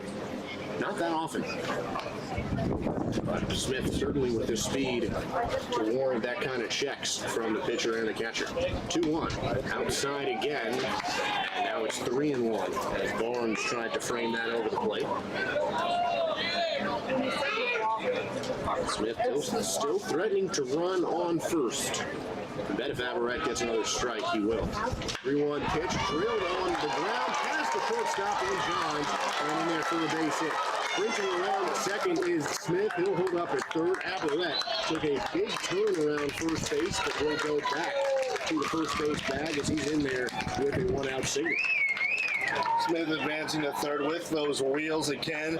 And there we go with the Bombers. They now have runners on the corners. Only 1 out. And the dangerous Jacob Cruz here to come up to the plate. Bruce, a guy who we've seen just destroy leads and destroy baseballs, double play in order. The infield just about a double play depth with Hunt shifted more towards that first base side, considering the pull potential of Jacob Cruz. 5 home runs on the year for the left-hander. Cruz drills that on a line towards the power dugout.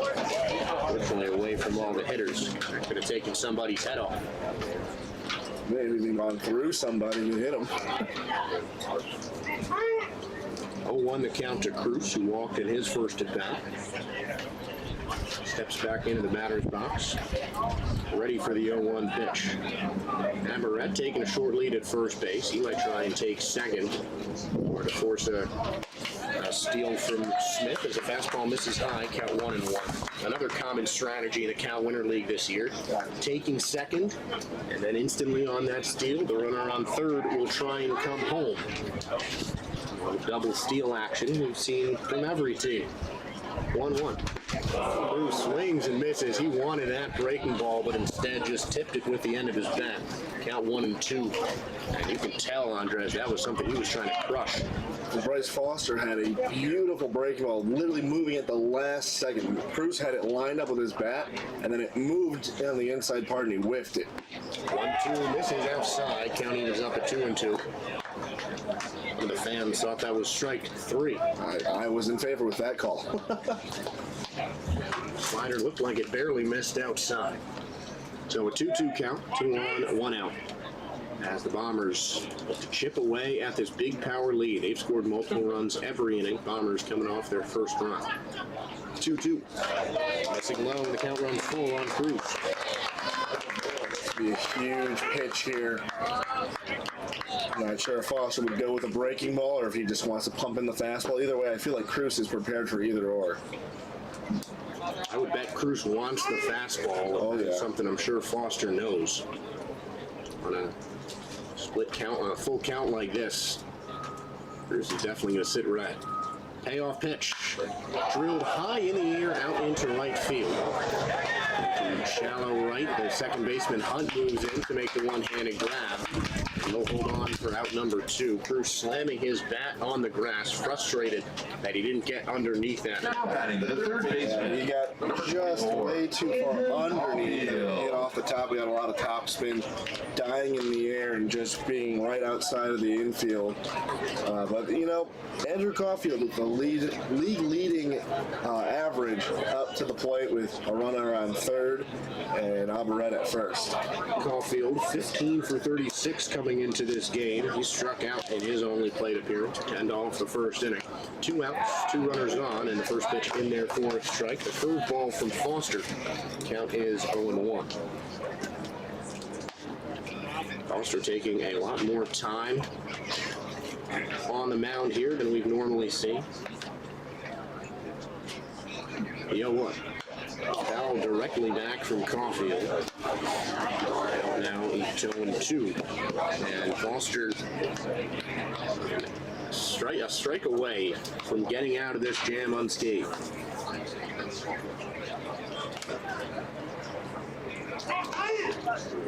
Runners on the corners, 2 outs for the Bombers. And Foster on the bump, the 0-2 pitch. Curveball just bounces in front of Barnes. Great job to block that as a waste pitch. Misses to Caulfield, count 1-2. Got 2 more or at least 2 more opportunities to mess with pitches on the corners, or just painting the black. He's ahead in the count. Foster looking at Averett on first base. Calmly in his stretch. Closer to the center of the mound now as the 1-2 pitch is coming. Wave and a whiff, strike 3. Bryce Foster, second time he has got out of a jam unscathed by striking out Andrew Caulfield.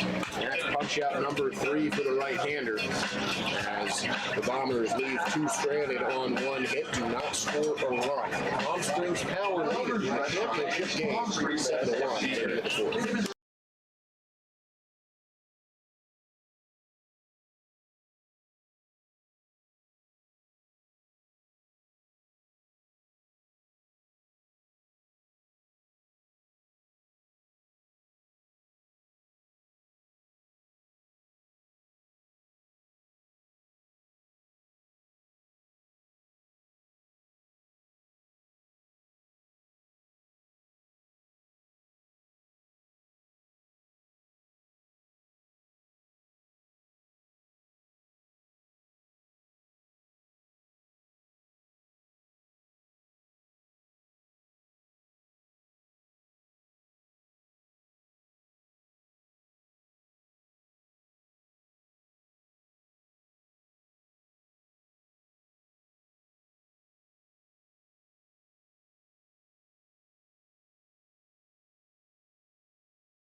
Jake Lucci leading off the fourth inning for the Power as Kudo Kanai back out for his first full inning of work. First pitch into Lucci, a breaking ball, and there's a strike one. Lucci off to his best start of the season, 2 for 2 with an RBI and a run scored. Contributed to 2 of the Power's 7 runs here in the start of this game. Allen misses outside, count 1-1. Top of the fourth inning, 7-1 the score for the Power. 5 of those runs charged to Yu Sato, just 4 of them earned. 1-1.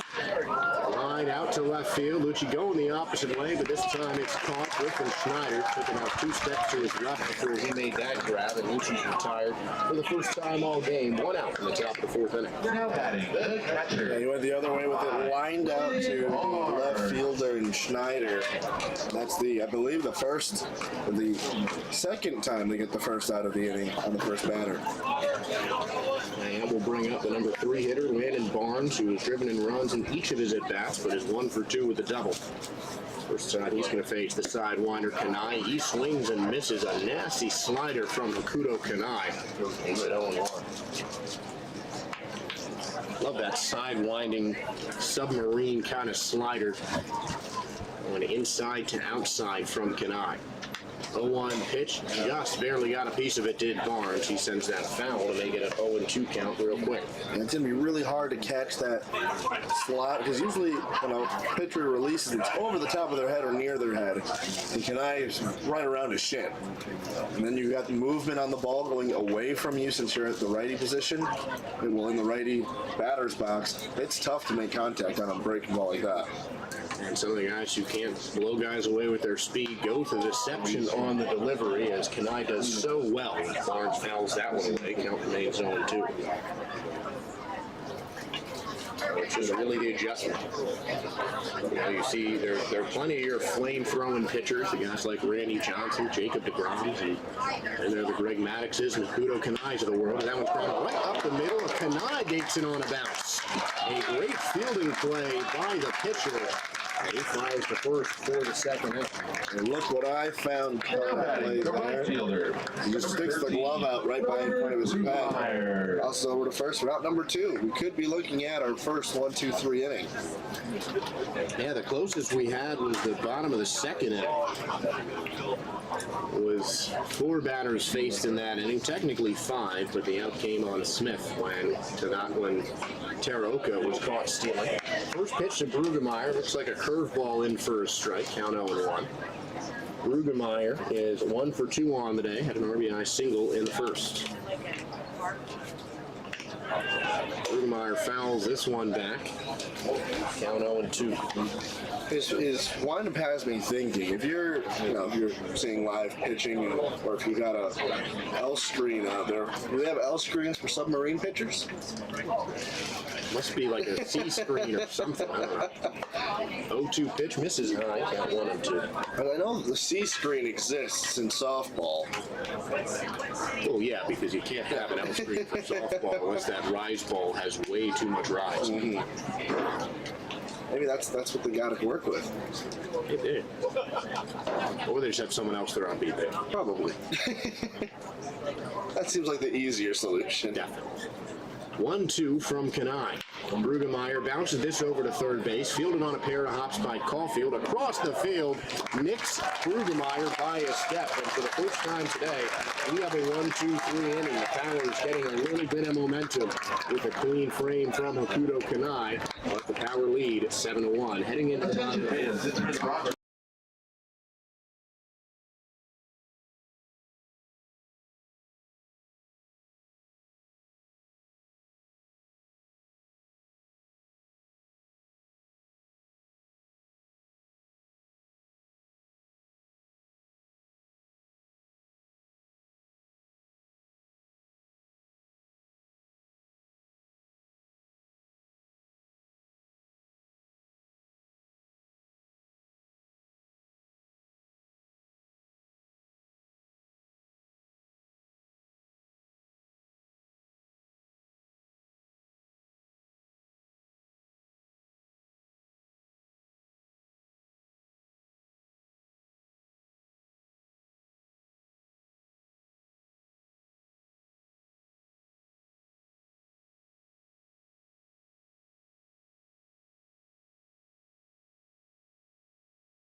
Bottom third of the order once again for the Bombers, just like last inning started off.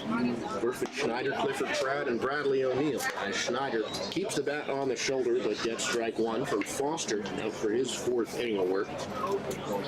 Remember a time at the beginning of the season where starters didn't last past three as Schneider hits that one hard but foul, count 0-2. Foster, one of the first guys to really get to that 5-inning mark. Scamboluri there as well for the Power. As Foster working quickly in his line, the pitch just tapped foul by Griffin Schneider. Barely got wood on that to keep the bat alive.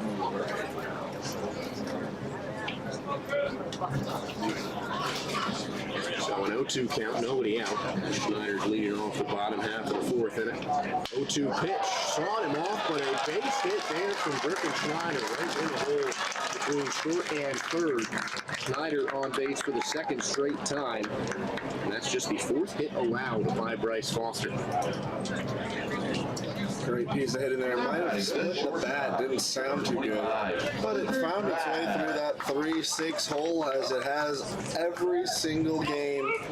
That's at least you can bet that a ball is going to find its way through that hole. And Clifford Pratt looking to do the same thing here with a runner on and nobody out. Pratt 0 for 1 on the day as that one misses outside, ball one.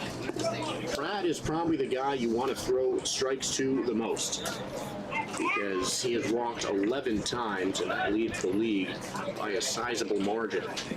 I'm looking at his spread chart here. He has not hit a single ball for a hit in the infield. Always in left field and center field on that one walk-off in dead center field. The guy with surprising pop, 2 home runs and a double, make up 3 of his 11 hits on the year. 1-1 pitch. Foster taking a look over at first base, looks up towards the plate, offers in the fastball to Mrs. Lowe, count 2-1. All right. Yeah, feel free to just take it. And Brad grounded out to third back in the second inning in his last time up. Still looking for his first hit of the ball game. Putting him out 333 on the season. Foster deals. Sliced high in the air down the right field line, tailing foul and can end up out of play. So the count drops to 2-2. We're all square. 7-1 the score for the Power. 1, 2, 3, 4th inning. The only frame so far where they have not put at least 1 run on the board. 2 in the first, 3 in the second, and 2 in the third. Make up the 7 for the Palm Springs Power. 7 hits as well, yet to commit an error, so they're playing just a solid all-around game. Foster in his stretch takes a look towards first. The home plate is his next target. He fires. That was poked into the outfield, landing for the base hit for Clifford Pratt. Right up the middle on a soft line drive, and the first 2 Bombers reach base via a single. 2 on, nobody out for Bradley O'Neill. That's all you need to get things started. The 2 leadoff back-to-back singles. Now you got Blake O'Neill, or Bradley O'Neill coming up next. Poked or pummeled, it's still a hit in the scorebook. Clifford Pratt on base for the first time today, and Bradley O'Neill, a strikeout victim. Bryce Foster, one of his 3 punch-outs on the day, is stepping up to the plate. 2 on, nobody out. O'Neill at the plate. On second is Schneider. On first is Pratt. Foster looks towards Schneider, sends in a fastball, hit on a line, but fell. A little behind that was Bradley O'Neill. Couldn't put good one on it. Sent it into the Power bullpen. Count 0-1. O'Neill struck out back in the second inning. Facing Foster for the second time today. Foster looks over at second, sends the pitch in, and that one is fouled again. This time out of play. Count is 0-2. And O'Neill was rung up on 3 straight pitches his last time up. Well, this is the second trip through the order for Bryce Foster. Taraoka on deck. Malcolm Smith in the hole. The 0-2. High in the air, out down the right field line, drifting foul. Towards the fence is the first baseman, and he's not going to be able to get there. So another ball fouled away by O'Neill. He'll stay alive at 0-2. Any foul balls here, so he's itching to keep the line moving with another base knock, maybe an RBI, depending on where it lands. And a good heads-up play by Carly. Great awareness, feeling for that fence. Saw Jake Lucci crash into the one out in left field just a day ago. That was a nasty crash. Lucky he was able to come back in the game. 0-2 pitch misses high for a fastball. Count is 1-2. And Lucci, a tough guy, really just shook that off so quickly. Especially being one of the older guys here. 29 years old is Lucci.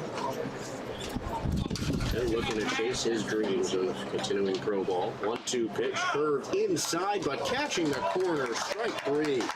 Bryce Foster, some sweeping action on that curveball. Gets the first down. 3, Yusei Teruoka. Say Teruoka, he's 2 for 2 with an RBI, 2 singles, a stolen base, and RBI, and he was also caught stealing to end the second inning. He'll be looking for another RBI as he hit his first one of the year in his last at bat. Yeah, his first break at the plate from the last inning, but 2 singles, faced a total of 4 pitches. First pitch to Teruoka misses there for strike 1, count 0-1. So still 2 on for him. The infield shifted in towards second base at double play depth. Looking to end off this inning the quick way. Last inning that he had a hit, Hunt was moving over, but he hit it right over his head. 0-1 pitch, a curveball just misses low. Count is 1-1.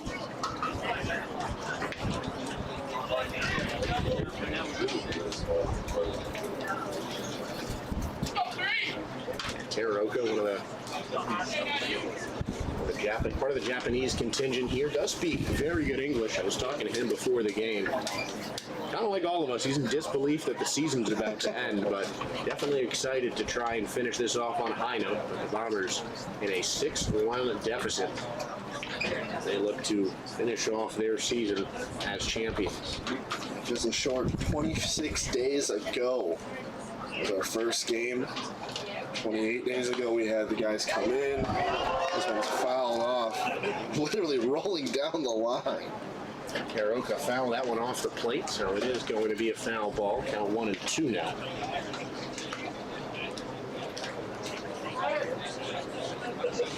And it really is hard to believe that the league is ending so soon.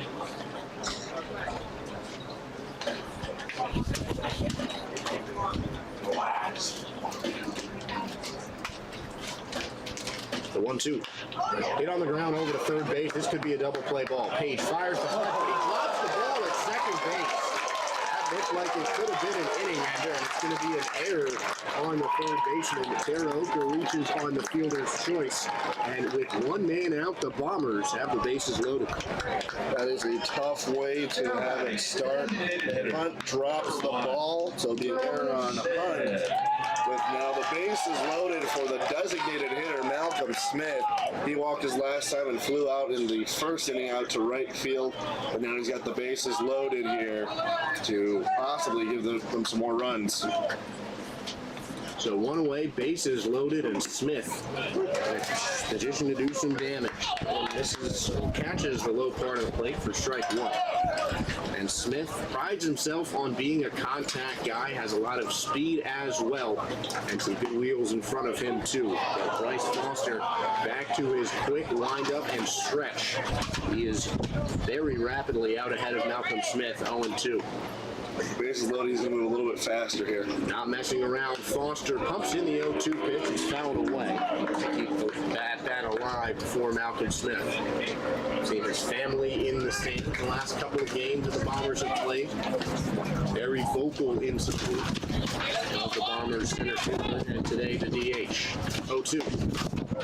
Just missing high, count 1-2. A good purpose pitch from Foster to try and get a chase on that always tempting high fastball. 1-2 pitch, hit off the end of the bat and foul. As pitcher Singer appears to be getting loose in the power bullpen. Count now 1-2. 3 straight pitches fouled off by Smith. And Foster deals the 1-2. Another high fastball, another ball called by the home plate umpire. Counts all square at 2-2. Strikes out. There's only one in the inning, so the strikes are just Brad on second, Schneider on third, Taraoka on first as the slider misses low, and Malcolm Smith works his way to a full count. And Foster in danger of walking in a run here. Still a good cushion for the Power. 7-1 lead with an out here in at the bottom of the fourth. Fastball, strike three, got him looking. Smith threw the bat towards the dugout. He thought that was a ball. Fans not happy either.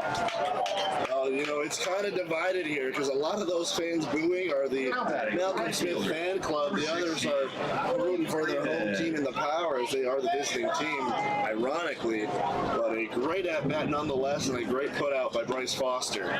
Swing and a miss, strike one to Freeman, and Foster is back to that quick wind-up, the quick stretch that we're so used to seeing from him. 0-1 pitch coming to Freeman. He still has the bases loaded, but with 2 away. Pitch outside, count evens up at 1-1.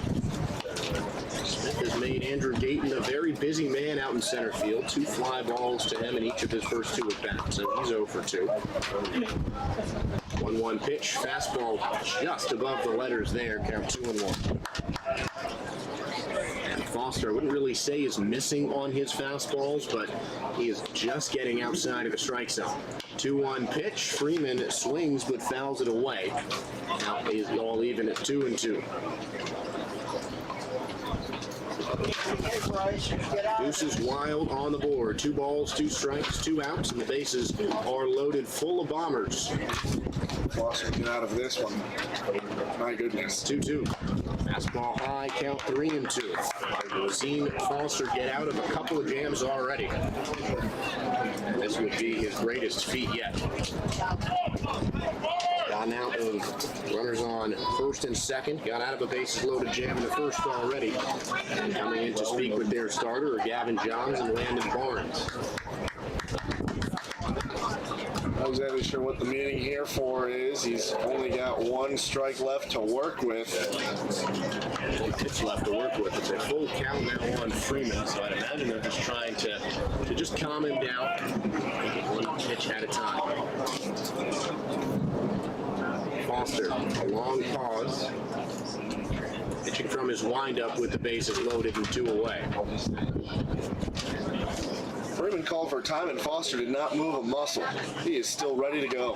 From the stretch, the payoff pitch, curveball just misses the outside corner, and a run will come home for the Bombers. So, for Foster, that is walk number 4, and for the Bombers, now just 7-2. That was a good pitch, just missed the outside part of the zone. That curveball just didn't break as much as he wanted to. Great frame from Barnes behind the plate, but just not enough to sell it to the umpire. Well, that will bring up Felix Abaret, who hacks at the first pitch and sends it high in the air down the right field line, drifting towards foul territory, and not making the catch is Robert Brugemeyer. Stretched his arm out, but just too short on the run. So it's an 0-1 count to Abaret, who's reached base both times he's come to the plate. He has walked and singled. So 0-1 count to Abaret. Bases still loaded. This time with Brad on third. Taraoka on second. And on first base is Blake Freeman, who did get an RBI on the walk. That's his 13th of the season. The 0-1. Drilled into the gap in left field for a base hit. That could go for extra bases. And 2 runs will score as Taraoka walks on home. So Abaret settles for a single. And 2 runs score for the Bombers. 7-4, the lead now on a crucial 2-out hit from Abaret. Incredible hit in there. Brad scores. Yusei Taraoka comes around to score. An incredible inning here for the Bombers. Taraoka's run will not count as he did advance on the air. I don't think that's going to be the day for Bryce Foster. Foster will come out. I believe that's Mitchell Sanger coming in to pitch. And we'll see who is coming on and try and close out this inning for the Power. Coming up next.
So Samuel Kornstad, the new pitcher for the Power, inheriting runners on the corners, but 2 outs as Bryce Foster's day is done after 3 2/3. It's going to be a left-on-left matchup as Jacob Cruz fouls this one away down the left field line.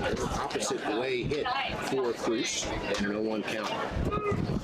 So Foster responsible for the 2 runs on base, and the 4 runs that have come in, just 3 of them are earned.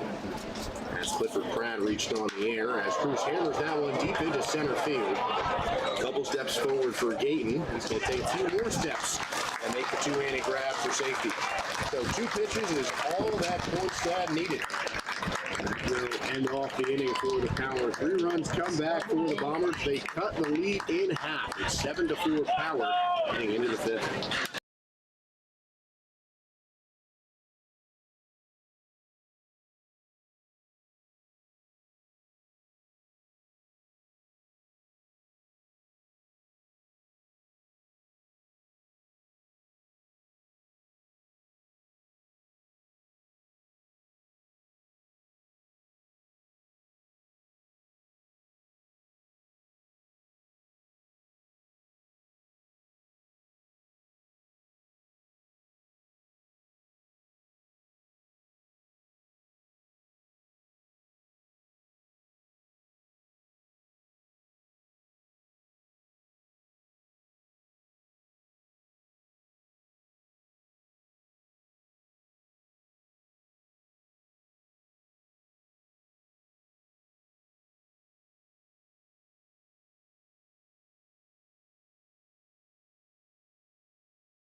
So 3 runs come across. That is the day for Bryce Foster. 4 runs allowed, 3 of them earned, 3 2/3 innings. 6 hits allowed, 5 walks, and 5 strikeouts. But he's in line for the victory as Kanai sent the first pitch, a breaking ball into Marcus Page. Count is 0-1. The Bombers definitely a late game team. We've seen them hang a lot of runs on late, just like the Power did yesterday against the Chill in the semifinal matchup. So still plenty of baseball left to be played as we're going to go a full 9-inning game here today in the championship game of the Cal Winter League playoffs. And I think you said it. They come in late, but they're making the game very interesting. Only down by 3 now. So a 1-2 count to Marcus Page, who struck out and flew out in his previous 2 appearances. Kanai still on the mound for the Bombers. He's ready with a 1-2. Outside, count evens up at 2-2.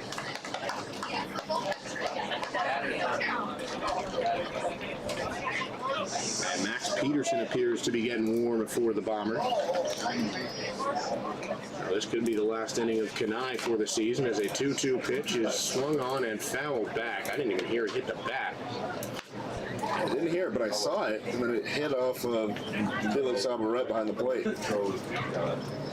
So Page remains in the batter's box. 2-2 count to him. Kanai from the stretch, he deals. Hit on the ground, right to shortstop, almost ate up Brad, but he flicks it up, fires to first, a high throw. Slaps the tag. That was an interesting looking play, but a highlight reel one nonetheless for Griffin Brad and Jacob Bruce. Way to pick it from the ground. All of the potential of the shenanigans that come from the ball turned into that spinning kind of like a little bit of a Michael Jackson dance move there, and then throwing it over to first, straight on Chris, come off the bag, and tag the runner in Marcus Page. Gayton attacks the first pitch, but he bounces it foul. Now no 1. Hit off the top of his helmet there. Actually knocked that one back just a bit. 0 for 1 on the day is Gayton. He walked and scored his last time up. Now has no 1 count. Nobody on, 1 out here in the top of the 5th inning. Kanai deals outside with a slider. Count is 1-1. Kanai, a 4-pitch mix in that submarine delivery. Fastball, which sits mid-80s, curveball, slider, and a sinker, which also sits mid-80s. Not a guy who's going to blow you away with speed, but good location and deceptive arm action as Gayton bounces that one up the middle, sliding to try and stop it, but unsuccessful is Bradley O'Neill, and that's going to be an infield single for Andrew Gayton. O'Neill stopping the ball on the backhanded slide. Couldn't get it cleanly, but kept it in play. Would have been really interesting to see what happens if he were to slide and make the catch and probably try to make a throw. So that'll bring up the first baseman, Robbie Carling, with a definite speed threat on first base. That's Andrew Gayton ready for the power as Carling takes a look at the first pitch. It's outside for ball 1. Carling has reached base each time he's come to the plate. He's scored both times as well, 1 for 1 with a 2 RBI double. Or just 1 RBI as a double as he takes a low ball 2. No stranger to working the count as Kanai getting a little bit of a stretch in on the mound as Peterson's warm-up intensifies in the Bombers' bullpen. 2-0 count, 1 on, 1 out. Gayton with a secondary lead. Carling hammers this one into left field, right field. Going back on the track, just missing the catch is Freeman. That's going to be extra bases. Speeding around third base is Gayton. He's going to hold up. And Carling is in there with a second consecutive double. The wind probably knocked that down from being a possible home run as it's coming in to the field of play, but Freeman still couldn't get underneath it. He was twisting and turning as the ball was falling, but it'll be a double for Robbie Carling. Now runners at second and third for Julian Hunt.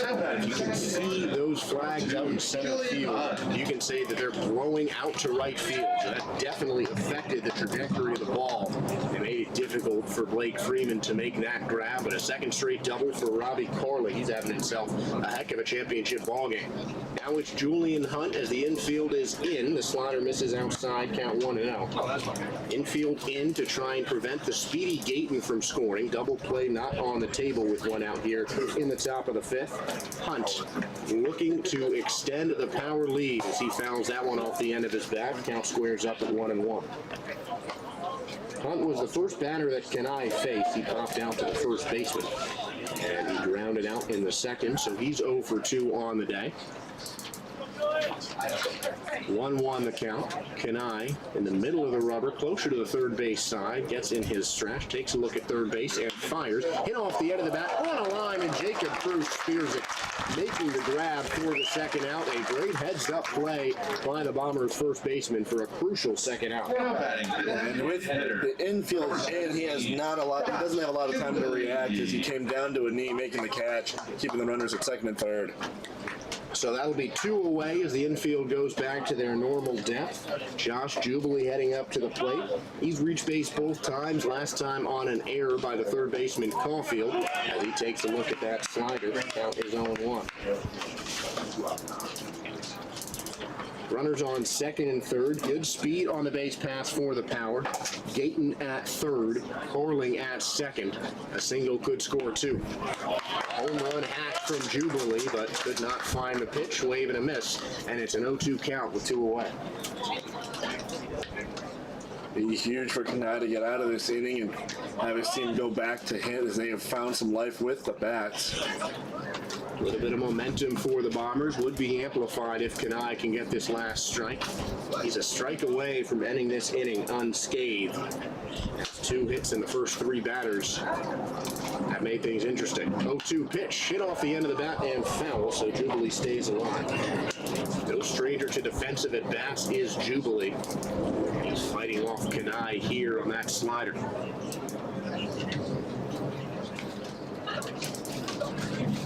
0-2 count, 2 on, 2 out. The Power with a 7-4 lead in the top of the 5th. Kanai deals. Lofted high in the air out to shortstop. Clifford Pratt using his glove to shield the sun. And he makes the one-handed grab on a huge clutch pitching performance from Hakuto Kanai, raising his hands in excitement as the newest Bomber gets out of that 5th inning unscathed as the Power strand 2 in scoring position. We're halfway home here at Palm Springs Stadium. The Power leads 7-4 in the Carolina League Championship game.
Welcome back to the California Winter League. Andres Tejeda here, taking over for Josh Sperber in this half inning.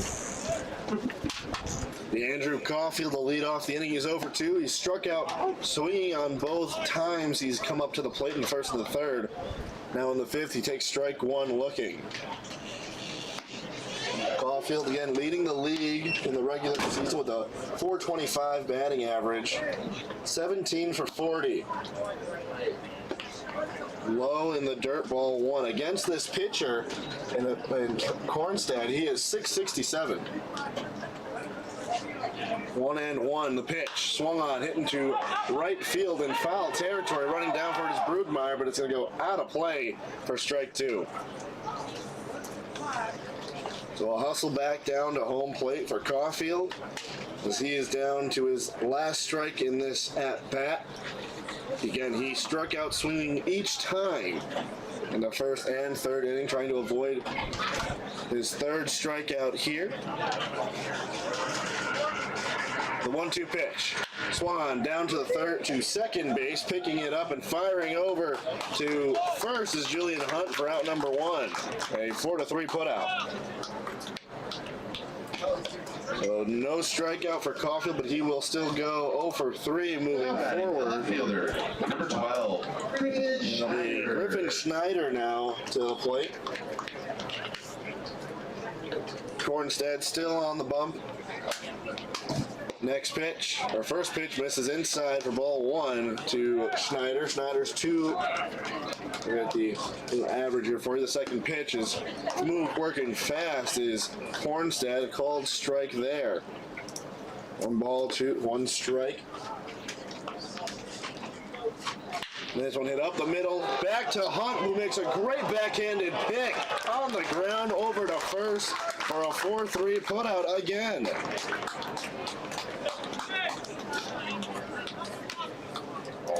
Julian Hunt is busy there in the middle of the infield. 2 outs. now batting the shortstop. It'll be Clifford Pratt. He grounded out to third base in his first at-bat, then had a single, made it all the way around to score. As Kornstadt's first pitch swung on and fouled.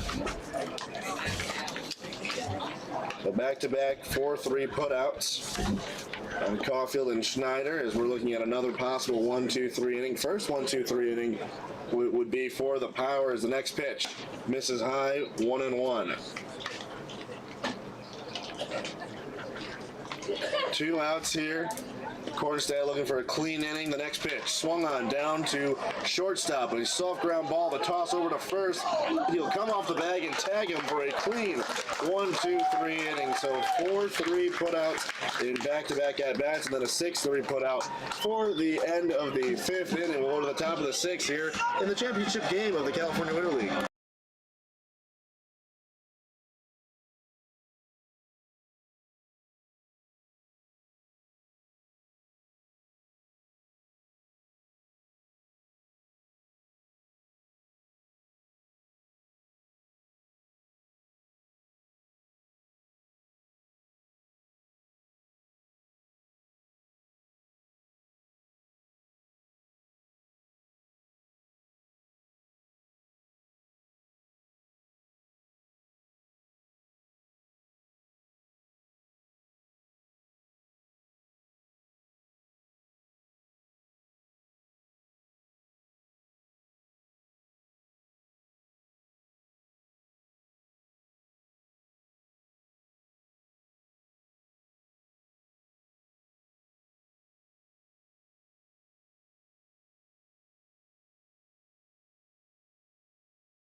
Max Peterson coming out to start off the Top of the sixth. top of the sixth inning. It's been a long day. Yeah, lost where I was in this book here. 7-4 your scores. The first pitch for Peterson bounces into the left-handed batter's box. It is now 1-0 to Gavin Johns. Top of the order coming up for the Power. Sakuto Kanai ends off the strongest pitching outing for any pitcher on the Bombers staff so far today. 2 2/3 innings is another outside pitch, but that one swung on and fouled off the end of the bat by Johns. Count 1-1. Kanai went 2 2/3 innings, allowed 2 hits, but nothing else. No runs, no walks, no strikeouts. One guy reached on an error, but Kanai, 2 innings of shutdown relief pitching, exactly what the Bombers needed to stay in this ballgame. 1-1 from Peterson, a New York native. Sends in the pitch, and that is drilled into right field, not too far back for Freeman, who makes the grab after taking 2 steps towards the warning track for the first out. The outfield has been busy on both sides. A lot of putouts out there in the outfield for both teams. And that's now pitch inning number 22 2/3 for Max Peterson. He comes in his 5th relief appearance, 8th overall. 2-1 the record, 3.76 the ERA, a save, 15 strikeouts, and 16 walks.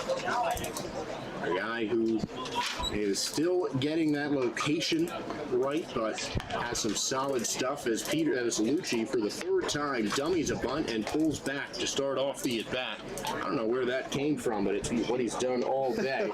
And for the 3rd time, it is 1-0 to Jake Lucci, 2 for 2 with a run and an RBI. 1-0 pitch, swing and a miss as he goes fishing for that breaking ball. Count evens at 1-1. Odd, but definitely unique observation by our PA announcer, Mitch Glessner, saying that Lucci's been going with a Robbie Cano batting stance here, and it's been working. He's got the 2 singles, an RBI, and a run. A slightly open stance, kind of bouncing the bat on his shoulder as he swings and misses at another breaking ball in the dirt. Count 1-2. The way kind of he waves the bat, just a slightly open way he stands, remind me of the Yankees' great second baseman. Won that World Series in 2009. Part of that legendary infield that also included Alex Rodriguez. Not part of the legendary stuff, though. Derek Jeter at short, Cano at second, Mark Teixeira at first, sadly A-Rod at third, Posada behind the plate. I love those teams, man. 1-2 pitch is grounded over to second base. Charging and firing is Andrew Caulfield, and picked not in time and not cleanly by Jacob Crucci. So error is going to go towards Andrew Caulfield, his 2nd error of the day, as the run and throw was too low for Cruz to get a good handle on. Jake Crucci on with 1 out. I keep on wanting to say Crucci, Cruz, because of Jake Lucci. So thanks for that, Jake. And Caulfield just missing up on that one. He had to get that strong throw across, but he got it in the dirt, and Cruz could not pick it up, or Crucci could not pick it up. Oh, it's Cruz, don't worry. No, you do it too, Andres. 1-0 the count to Landon Barnes. He is 1 for 3 at grounder back to Kanai in the 4th. The only at bat he's had without driving in a run. Had that RBI double to get the party started in the 1st. Got an RBI in the ground out back in the 2nd as he fouls that one directly back into the netting. Count 1-1. Lucci, a threat to steal on first base. 1 stolen bag on the season, has yet to be caught, but has really good speed on the base pass. 1's across the board, 1 ball, 1 strike, 1 out, and 1 on. And at number 1-1 on the mound, Peterson in his stretch. Lucy goes, and Averett fumbles it on the transfer. We'll call it a stolen base for Jake Lucci. Make that 2nd for him on the season. And there's a runner in scoring position with a 2-1 count to Barnes. A great opportunity here for Barnes. He has 10 RBIs, a 1 home run, coming into the game with a .451 average. is perfect here for the Power to try to get some more insurance on, as they are still leading by 3, 7-4, top of the 6th. And those last 2 runs they scored came in the 3rd inning. None since, as Sakuto Kanai's runs that he allowed were charged to Usato. So a 3-1 count now as Barnes spits on one in the dirt. Count is 3-1. Barnes taking a short lead, or Lucci taking a short lead off of second base. And I had a chance to walk through the crowd in between innings, Andres. This is the most packed I've seen the stadium all season. And Barnes sends it right up the middle for a base hit. Teraoka fields it, and Lucci holding up at third base. So Landon Barnes is on first with another base hit. Runners on the corners and 1 out for Robert Bruder. Batting the right fielder. Great piece of hitting there for Barnes. And then he's going to keep going up. His average now going up to 500 here for the playoffs. And then go 15 for 31 on the year. And we're going to have a meeting on the mound with Max Peterson. And I think that's going to be it for Peterson as Tom Vaith points to the bullpen. So only a third of an inning for Peterson. Vaith taking all the extra precautions for the championship on the line. That's going to be Jack Silva who's going to come in to replace him. Silva's going to warm up on the mound, and we're going to take a quick break, but stay with us here on YouTube Live as Championship Tuesday is still heating up.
Brugmeyer.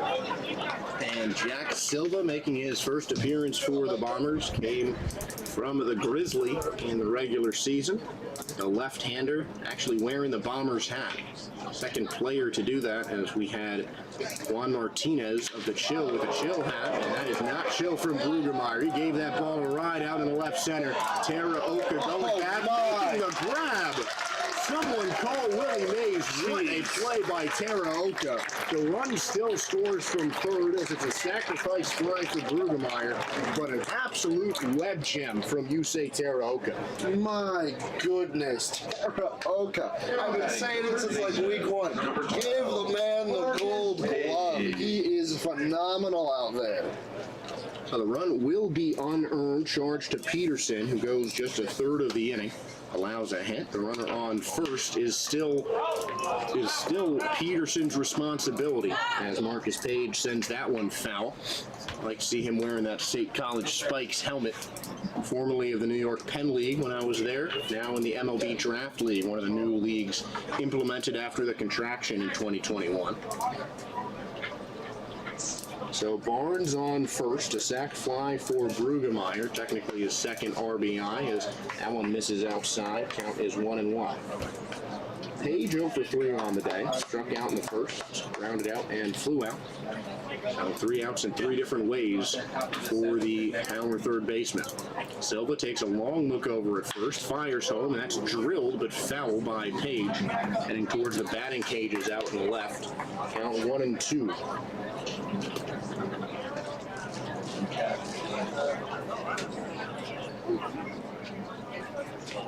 Marcus Page, the third baseman, trying to get those runs across here as he has Barnes still at first. Barnes is not advanced, now taking off here. And Barnes heading towards second. The pitch is a ball, and sliding in feet first safely is Landon Barnes. So give him a stolen base for Landon Barnes. Not a huge threat to run on the base pass. That is his first swipe bag of the season.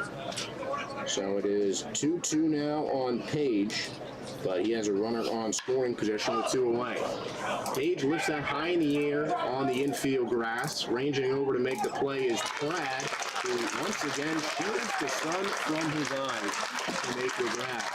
So 1 run comes home, and 1 runner is left stranded, and it's 8-4 Power. They get 1 back. The rest of our championship game. We'll have $3 hot dogs, beers, and peanuts.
Bottom of the 6th here. The Power are leading 8-4 after getting a run back. So Peterson only throwing a third of an inning.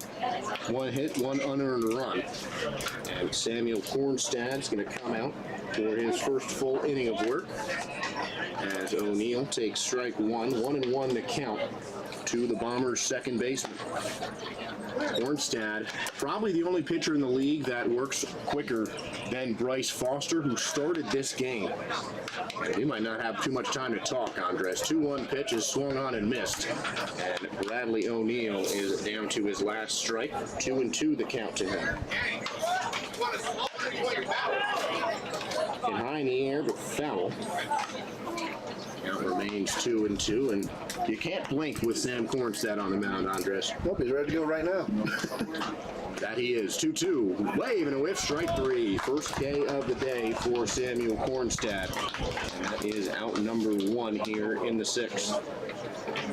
Blake, as you said, getting the first strikeout as he comes in. Nice to face Yusei Teraoka, who's been on fire today. Reaching every time with 2 singles and a standing ovation from the crowd here. We love Yusei. say, the basically lifeblood of the Bombers. And a swing and a miss for strike one there. Taraoka scored in the last inning. I think that's just a delayed ovation after that incredible catch in center as he bounces the run over the short. Tough hop for Johns, a high throw. And Taraoka thought about running the second, but Barnes, great backup there. He's kind of pushed Taraoka off the base. So it'll be an error on Gavin Johns. And a one-out base runner for the Bombers. How lucky you got to be a guy like Taraoka who's reached every bat. I think it's luck. It's a good piece of hitting. That one, a tough hop, a high bounce off the lip of the infield grass to Johns, just too much on the throw. And now that'll bring up Malcolm Smith. 0 for 2 on the day, but did walk back in the third inning. He swings and misses at Kornstadt's first pitch for strike one. Some action in the Bombers bullpen now as Kornstadt looks at first, fires the heat, and that misses outside, 1-1. Looks like number 9 is in that bullpen out there, and both bullpens are busy. That is Jesse Galindo warmed up for the Bombers as Smith drills this high in the air out to left field. Making the run in is Jake Lucci, shielding himself from the sun to make the grab for the second out. So Jesse Galindo, another part of that draft coming from the Palm Springs Shields, the regular season champion British Columbia Bombers, giving their pitching staff that much more depth. We've seen another part of that, former Grizzly in Mitchell Sanger, warming up in the power bullpen as that bounces in front of Blake Freeman for ball one. He walked in a run his last at bat back in that fourth inning. Just two batters before Samuel Kornstadt came into the game. 1-0 pitch is hit sharply past the diving Johns in there for a base hit. Taraoka's going to run over to third. Freeman running hard into second base. The throw will not be in time. And the Bombers right fielder flexes and stands up with a 2-out double. And two runners in scoring position for the Bombers. Great piece of hit in there, just past a diving shortstop and Gavin Johns. But the Bombers are alive. That lineup, they always are. And man at the plate is a big reason why. The hard-hitting catcher, Felix Abarrett, stepping up to the plate. He has reached every time he's been to the plate. Walked in the first, a single and 2 RBIs. And those 2 RBIs came in his most recent single back in the fourth. 2 singles in each of his last 2 at-bats as he takes a look at ball one. Working quickly, Kornstadt deals a fastball just catching the outside corner at the letters of Abarrett. Count evens up at 1-1. Working quickly, here's the pitch, drilled right to third base and a top hop over the glove of Page. Taraoka's in to score. Freeman rounds third, he will score. And it's another 2 RBI single for Felix Abarrett. This game is getting closer and closer. The score is now 8-6 in the bottom half of the 6th. Blake Freeman comes around to score here as well. As I said, getting closer and closer. 8-6 with the 2 RBI single from Felix Abarrett and Jacob Cruz, the game-tying run at the plate. So Cruz, a guy who can tie it with one swing, and it's something we've seen him do a couple of times this year. 5 home runs with Abarrett on first base now. The tying run at the plate for the Bombers with 2 home already and 2 away. Cruz, though, 0 for 2, as that one hits him. Tying run's going to move over to first base, and it'll be now Andrew Caulfield, the best hitter in the Cal Winter League, average-wise. Looks like they're going to have a new batter. It'll be number 8 instead. Travis Tanaka. Another part of the new draft rule that brings some of the players. He'll be pinch hitting for Caulfield. Should be a straight substitution coming in on third. But Tanaka, a dangerous hitter. Good season with the Grizzlies. A great season there. He'll take over that number now with Daisuke Fukuda, who also had number 8. Could award that for a game with the Jacks, or with the Bombers here. Played most of the season on the Jacks. And now 2 away with Tanaka's first at bat. The fastball misses outside. Cal 1-0.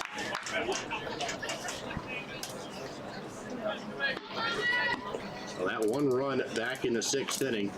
Looking extra helpful for the Power now. 2 on. Go-ahead run at the plate as Tanaka sends that behind the catcher. Count evens up at 1-1. I was talking to Tanaka, a guy who said he didn't expect to play after just coming over to the Bombers, but getting his cuts in and likely to get some time at third base as well. That one just misses. Looked like it went over the plate, but it's a 2-1 count as Caulfield had struck out twice and was 0 for 3. Tanaka getting his first at bat for the Bombers here. 2-1 from Kornstad. Takes a look at second, fires home, and has sliced into the outfield. Is it going to drop? Yes, it is. A single for Caulfield. Chugging on home is Aberrett. The throw, not in time. Great base running by Felix Aberrett. Barnes just seconds away from slapping that tag on to save a run, and it's 8-7 now. Barnes is making his case that he did, in fact, tag Aberrett coming around to score, but either way, it is now a 1-run game, 8-7. And I think you and I were talking about it between a half inning. This is going to be an interesting game, folks. And how's that for a debut at bat with your team? Travis Tanaka continuing the 2-out rally with an RBI single. And the winning run, or the tying run, is now in scoring position. Now it's Griffin Schneider, who's 1 for 2 on the day. Also walked and scored back in the second. Schneider dangerous in his own right after that 7 extra base hit onslaught in the first 3 games. He has been quiet in terms of power from the plate, but still very reliable. And one of the mainstays for Tom Vaith in this Bombers lineup. Kornstad takes a look at second base, fires home, check swing, foul ball. Count is 0-2. Both of those runs that have come across will not count as an earned run as he came off of those errors. But again, 8-7, Power holding on to a lead that is quickly fading. 1-run lead for the Power, who's led by as much as 6. That one is a high bouncer, but over the plate, and actually might have hit off a Schneider, so the count stays at 0-2. And Schneider stays alive as Tanaka heads back to first, and Jacob Pruce heads back to second. Now the infield umpire made the foul ball call as Schneider was bouncing as the ball hit off his leg for sure.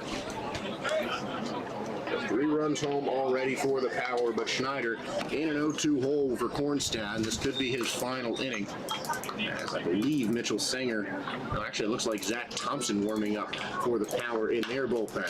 Schneider hammers that one foul, knocked down by Keyshawn Clark, who is the first base coach for the Power today. 0-2 remains the count, and the runners will head back to their bases. Bruce back to second, Tanaka back to first. Schneider facing Samuel Kornstad in an 0-2 hole with 2 outs. 3 runs home already this inning for the Bombers. And the second time in the game that the Bombers have batted to their 8th batter, it'd be Clifford Pratt, and they bat around the inning if he were to find his way up to the plate. Kornstad, another quick look at second. Fires in the 0-2, and Schneider fouls it back again. 4 straight balls fouled away by the future USPBL player. And the East Side Diamond Hoppers. As it's Jacob Espedia confirmed in the bullpen for the Power. The 0-2. Checks his swing as Kornstad tries to fool him into going fishing. Schneider does not bite. The count is 1-2. Every time Schneider has reached base, he has scored a run. If he reaches base again, he could tie this ball game. Sliced off the end of the bat, and Schneider is working a great defensive at-bat here. He's fouled off 5 pitches, and this is going to be pitch number 7. Pitch number 8, actually, from Kornstad with 2 outs. Checking back to second, firing home. Bouncing in the dirt, great block by Barnes to keep the runners on their bases. Down even at 2-2 now. Schneider is a very particular hitter, again, one of the top hitters in the league. And on this team, it's no surprise that he's been working this count really well. Great defensive at bat, awaiting pitch number 9 from Kornstad. From the stretch, he deals. 2-2 pitch just misses low. A late break, maybe a bit too much, and now the count runs full to Schneider. We'll have pitch number 10 coming up as back to the mound goes Kornstad after having a quick conversation with Landon Barnes. Payoff pitch coming, 2 on, 2 outs. Kornstad deals. Inside, ball 4. An 0-2 count. Schneider fights off a couple of pitches and stays in the batter's box there. 2-out walk breaks the bases loaded for Clifford Pratt. Clifford Pratt is now the 9th batter, the first time any team has hit around the order. Looks like there's going to be a change. It looks like Keyshawn Clark is going to come in from being the first base coach, and looks like he might have a chance to hit, or he might be coming in the game. Definitely a guy we could see as a pinch runner. Looks like Max Peterson is going to go over to first base, over to first base to become the coach. And Pratt takes the first pitch out into the gap, and that is going to drop for some extra bases. Pratt's running around first as we are tied, and now the Bombers take the lead with Tanaka scoring. Sliding in a hole, no, not in time. A 3-run RBI double from Clifford Pratt. He comes up clutch again, and the comeback is on for the Bombers. A bases clearing 3 RBI double. Incredible. The Bombers taking a 10-8 lead. My goodness, this is a great game here, folks, as we are now 8-10 in the bottom of the 6th inning, and that's going to be it for Kornstad. And Kornstad still responsible for the man on first for the second time this inning. Bradley O'Neill will come up, and Jacob Espedia will try and stop the bleeding for the Power. 6 runs home already for British Columbia. They now lead 10-8, and we're still in the bottom of the 6th.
What a turn of events for the Bombers. Samuel Kornstad laying up 6 runs in this inning, still responsible for Pratt on second base.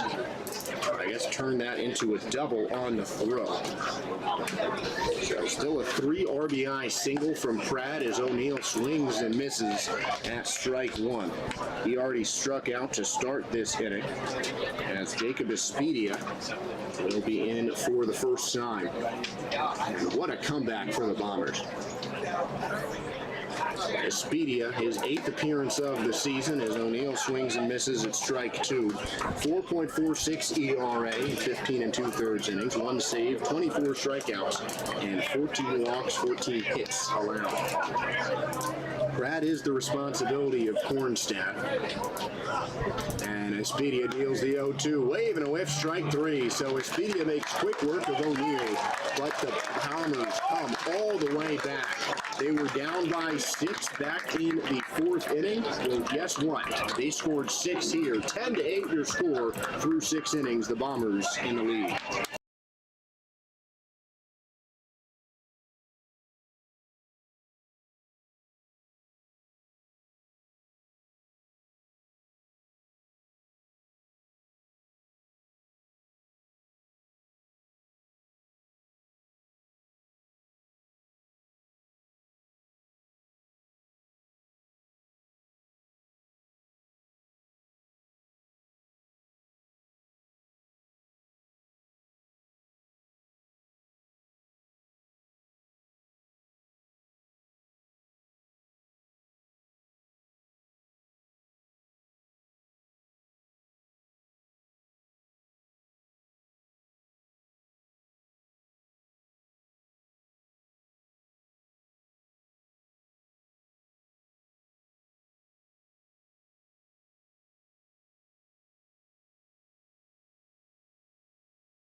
So a new pitcher on for the Bombers as he throws ball 1 to Andrew Gayton. It's Jesse Galindo making his first appearance with the Bombers after spending the entirety of this season on the chill as Gayton tries to lay down the bunt. First time it wasn't pulled back by anyone. And now the count is 1-1. Galindo also an outfielder, but primarily a pitcher.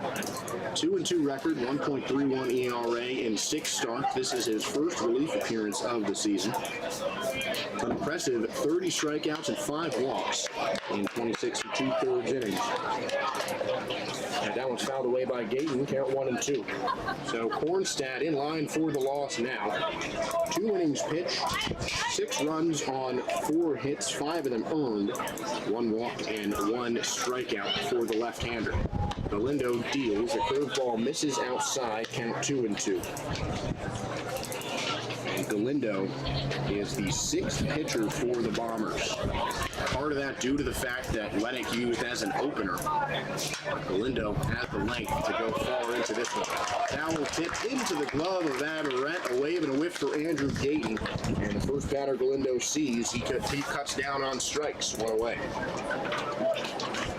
So that'll bring up Robbie Carling, first baseman. 2 doubles in his last 2 at-bats. RBI, 2 runs scored, and he has reached base every time he's come up to the plate. And the Power now trailing for the first time all day are in desperate need of a hit here as Carling takes ball 1 inside on Galindo's curve. That means Jack Silva's in line for the win now. Galindo sends in a fastball for strike 1.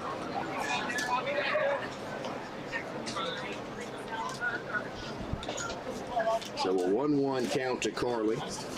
Galindo from the stretch deals. That popped high in the air out to center field. Raining to his left is Taraoka, but ceding the catch to Freeman. And Freeman makes the one-handed grab for the second out. Good on Taraoka to hustle all the way out into left field. Still leaving it up to Freeman. That's some hustle out there. There's always something you will see from Yusei Taraoka. Who's going to give it his all Great speed in the outfield. Ran there really just to back up Freeman, who made the sweep. Now it's Julian Hunt, the last hope in this inning for the Power. As that one clunks Averett, the catcher. It's going to be strike one to Hunt as Averett rolls around on the ground before he gets up. Tom Bates is going to come out to check on him, but he should be all right. Just getting some water now is Averett. Not really sure where that hit him. Whoever it was comfortable. Averett should be able to come back into the game. He's really been the main catcher for the Bombers. The Bombers gave up 2 runs in the first inning, 3 in the second, 2 in the third, and just 1 run since on that sacrifice fly. The Bombers' offense exploded in the last 3 innings. They put up 3 in the fourth, 6-run sixth gives them a 10-8 lead, with Clifford Pratt driving in 3 of them on the single. He has come up so clutch for British Columbia this season, and doing it again in the playoffs. Galindo deals the 0-1, and he picks up the grounder on a hop from Hunt. And he puts it over to Jacob Cruz at first base. So Jesse Galindo comes out and delivers a 1-2-3 inning right after he comes on for the first time. And it is a 6-run six that still stands for the Bombers. Heading into the seventh, 10-8, British Columbia looking for the comeback.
Coming to plate with a whole lot of ovation here and a pretty much full crowd. I'd say about 3/4 of this stadium is full of fans on the final day of the California Winter League season. As Expedia pumps in a fastball that misses for ball 1. Teraoka reached on an error and scored back in the last inning. That one is sent out to shortstop, fielded on a hop by Johns, fired over first for the first inning. First time that Teraoka does not reach on base here, as Johns makes the 6-3 putout after the second time he has failed to put out Teraoka. He does it on his 3rd attempt. Expedia is going out for his first full inning of work after he spelled Kornstad and got a quick out at the end of that 7th. His first strikeout of the game. So that will bring up Malcolm Smith, who's got a cheering section of his own. I think, surprisingly, even with the Bombers being the home team technically, this really being the Power's house, it's the Bombers that are getting the most fan support out here today. Absolutely. And how can you not cheer for this team? They are killing it. That is drilled on a line, but one hop caught by Julian Hunt, who sent it to first base for the second out. So Jacob Expedia on his best outing of the year so far, a whole bunch of quick outs, 3 quick outs since he came in, 2 away now in the bottom of the 7th. Number 16, Looking at second 1-2-3 inning for this team. Coming back in the fifth inning. 1-2-3. Again, putouts by the second baseman and shortstop. Now bring up the right fielder, Blake Freeman, who swings at the first pitch. It's fielded by the catcher, Barnes. Fired to first, and just safe is Blake Freeman. Legging that one out for a 2-out single. That could be big for the Bombers. That was a unique single. It was set the catcher couldn't make the throw over in time, and the Bombers have some life with 2 outs. It was the highest hit game we've ever had. 10 hits for the Power, 11 for the Bombers. Still only the third highest scoring game. We've had 2 that both teams ended up in double digits as the slider misses low to Felix Aberrett for ball 1. That highest scoring game was that 13-11 victory, ending with a Clifford Pratt walk-off homer against the Jacks just a week ago. And going to second is Freeman, and swing and a miss from Aberrett. And looks like he caught a piece of it because Freeman's going to head back to the first base bag with a 1-1 count to Aberrett. Aberrett 3 for 3, all singles. He's got 4 RBIs today. His last 2 hits, 2 RBI singles. A big reason why the Bombers were ahead for most of this game. Aberrett really keeping him in there.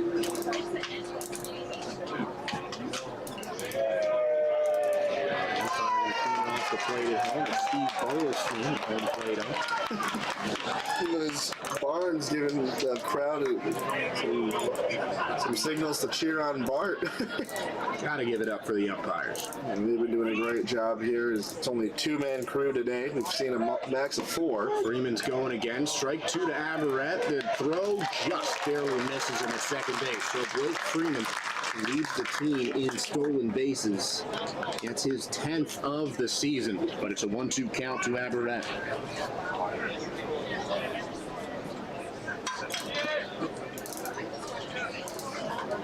Aberrett's driven in 4 runs already today.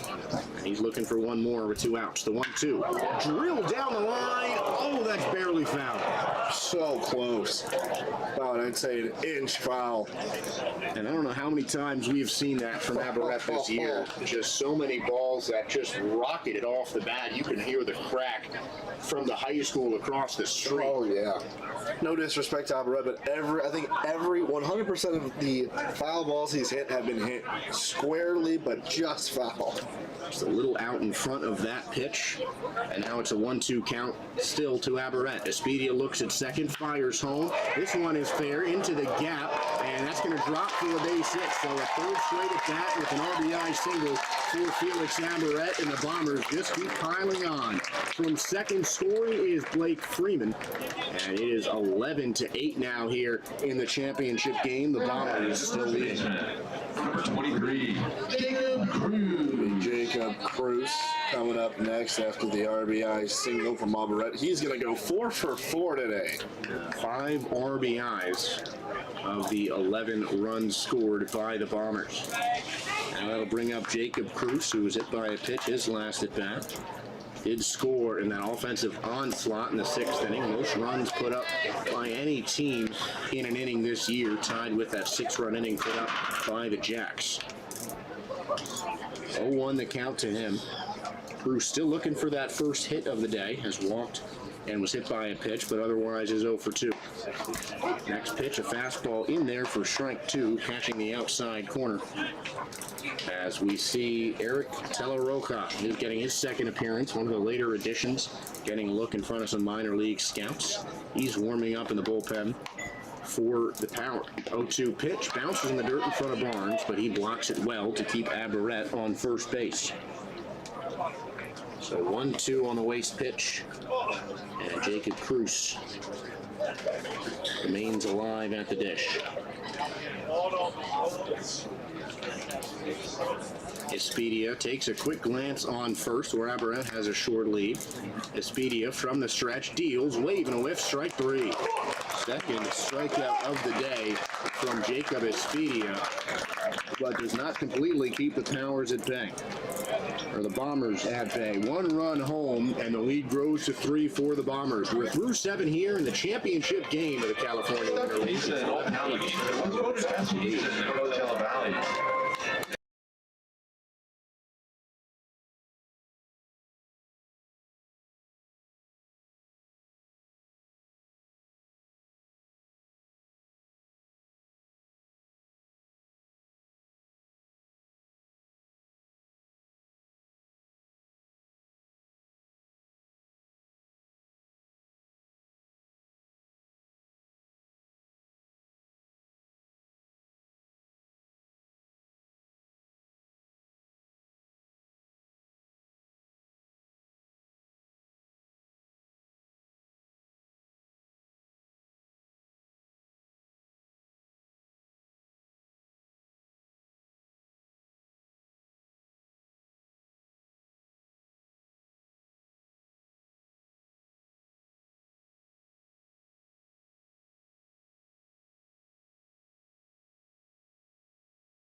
Having too much fun here in the booth. Uncharted territory, though, for the California Winter League.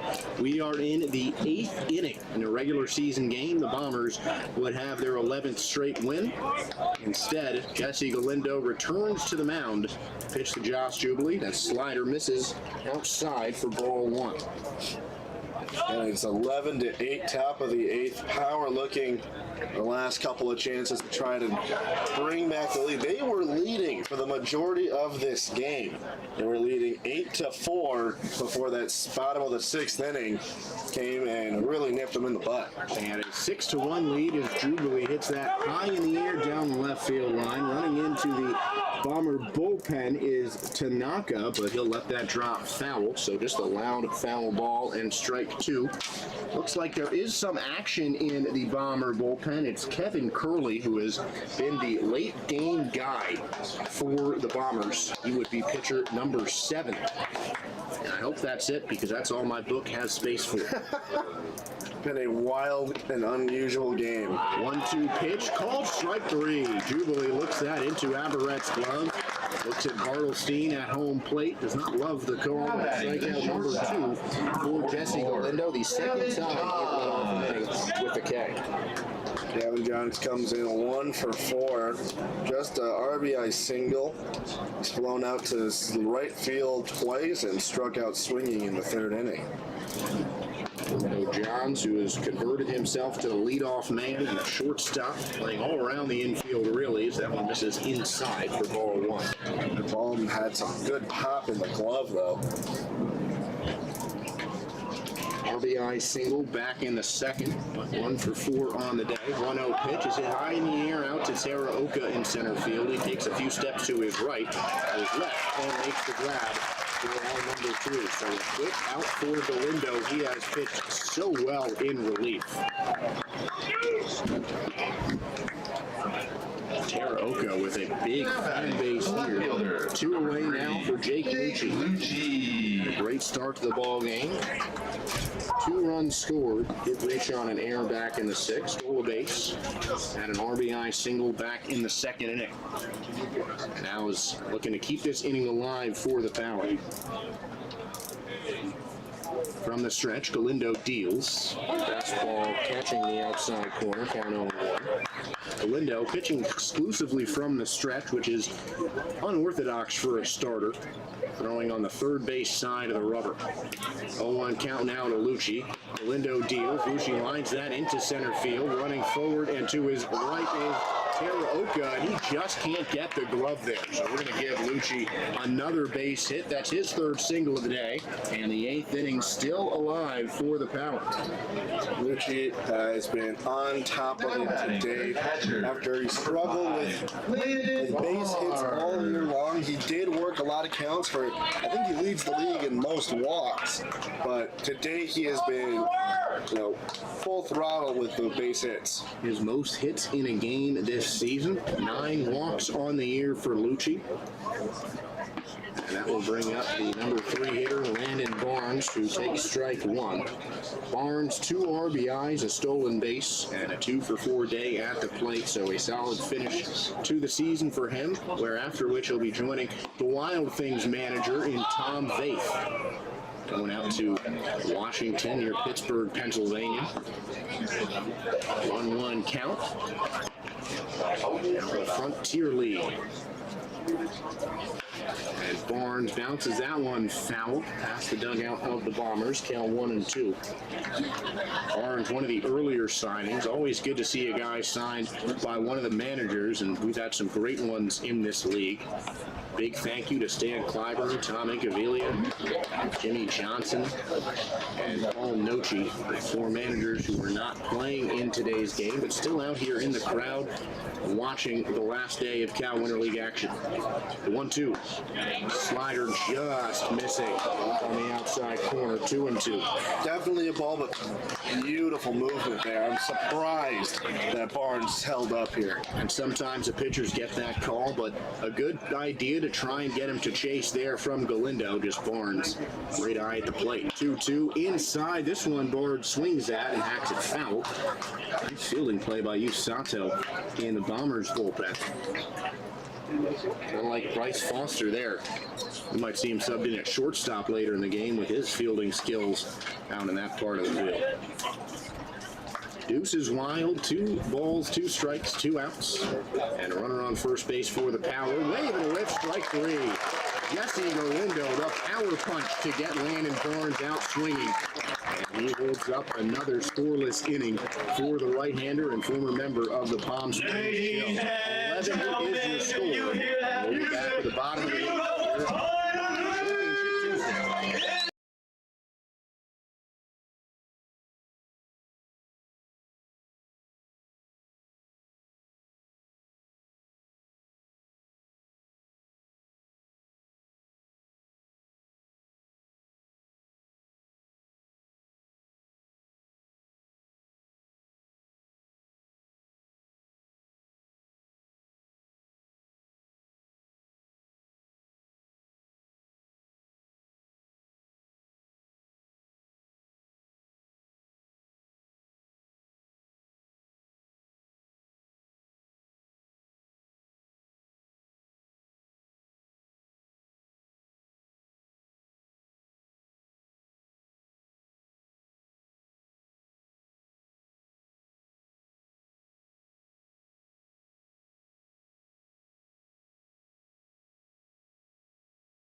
A record 50-50 raffle in the middle of the 8th inning here as Travis Tanaka spits on a breaking ball outside.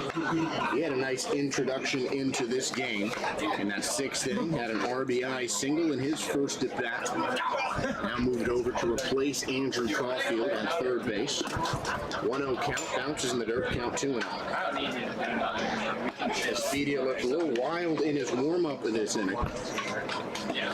And hasn't found the strike zone in his first 2 pitches to Tanaka. It'll be Tanaka, Schneider, and Pratt to start things off for the Bombers here in the 8th. They have a 3-run lead, 11-8 your score. It's 3-0 the count now to the Bombers' third baseman. Played the whole year on the Grizzlies. Part of that draft, the Hawaiian native. Fastball runs upstairs. That 4-pitch walk sends Travis Tanaka to first to lead off the 8th. Not a good start here. The Bombers already leading by 3 runs. Expedia, 4 straight balls. Not sure if he's seen the end of his time here as the coach will come out.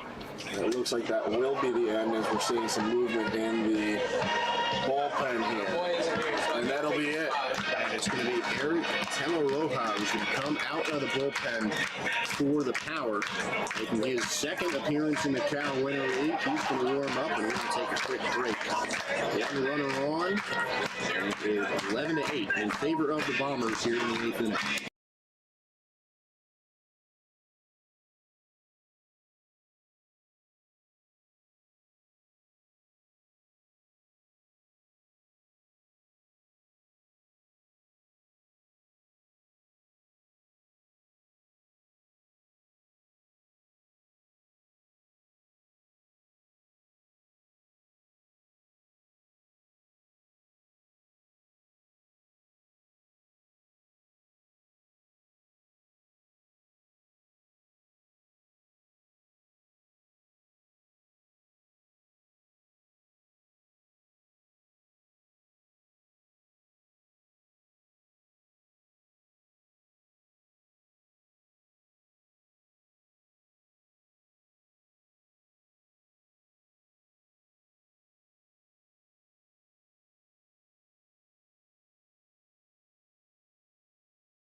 The 2nd outing of the day for Eric Telaroja, averaged about 85 or 86 miles an hour on his heater in the summer.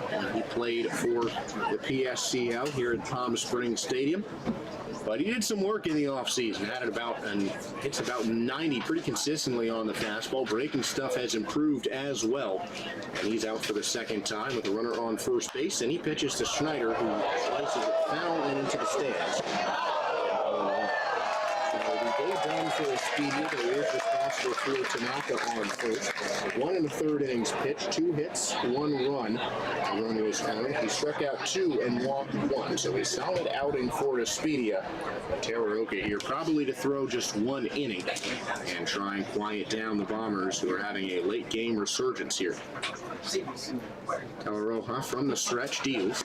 Still pitches pretty slow with the runner on the base as Schneider takes a look at the pitch, and it's a fastball that gets in there for strike 2. Tanaka with 1 stolen base on the season. He's got good speed for a guy who's primarily a catcher, but we've seen him in a utility role, playing in the corner outfield, and at third base is really his secondary position. Off for second goes Tanaka. The pitch is high, ball 1. And the throw, not in time, but also off the glove of Julian Pop. So a stolen base for Travis Tanaka, his first with the Bombers, second overall, and it's a 1-2 count to Griffin Schneider. Mitchell Sanger up in the bullpen for the Power. The opening day starter. He threw the first pitch of the Cal Winter League for the Grizzly. And he will come in relief, likely in, if there is a bottom of the ninth inning, he'll likely come in for Teleroja. Teleroja checks on Tanaka at second, slowly getting into his stretch. Another look back to the base, and he fires the 1-2 outside on the curve. Ball 2. Barnes coming out to talk with Teleroja, sporting the Power hat. Change the cap of everyone with just the California Winter League hat. A couple guys who either have a hat from one of these teams or just wanted to buy one at the concession stand over on the third base side, able to get it. Teleroja played on the Power this summer, so he still has the Power hat, and that's what he dons. As that is drilled to third base, Page, he makes the grab, and the throw not in time back to second base, and it's played by Hunt anyway. The ball rolling in front of second base. But a great reaction play from Marcus Page to get the first down. It's called the hot corner for a reason, and Page played it well, trying to get the double play to double up Tanaka on the line out. But just in the dirt. Good job on Hunt to stop before it rolled all the way into right field with Brueggemeyer. But just a great play all around. And here's Clifford Pratt with one out and a runner on second base, who I think I had one of my favorite interactions with him compared to anyone else. As the pitch goes wild past Barnes, heading the third is Tanaka, and it is a 1-0 count to Pratt. I talked to him, I believe it was the same game that he hit his second home run, just an absolute laser over the wall.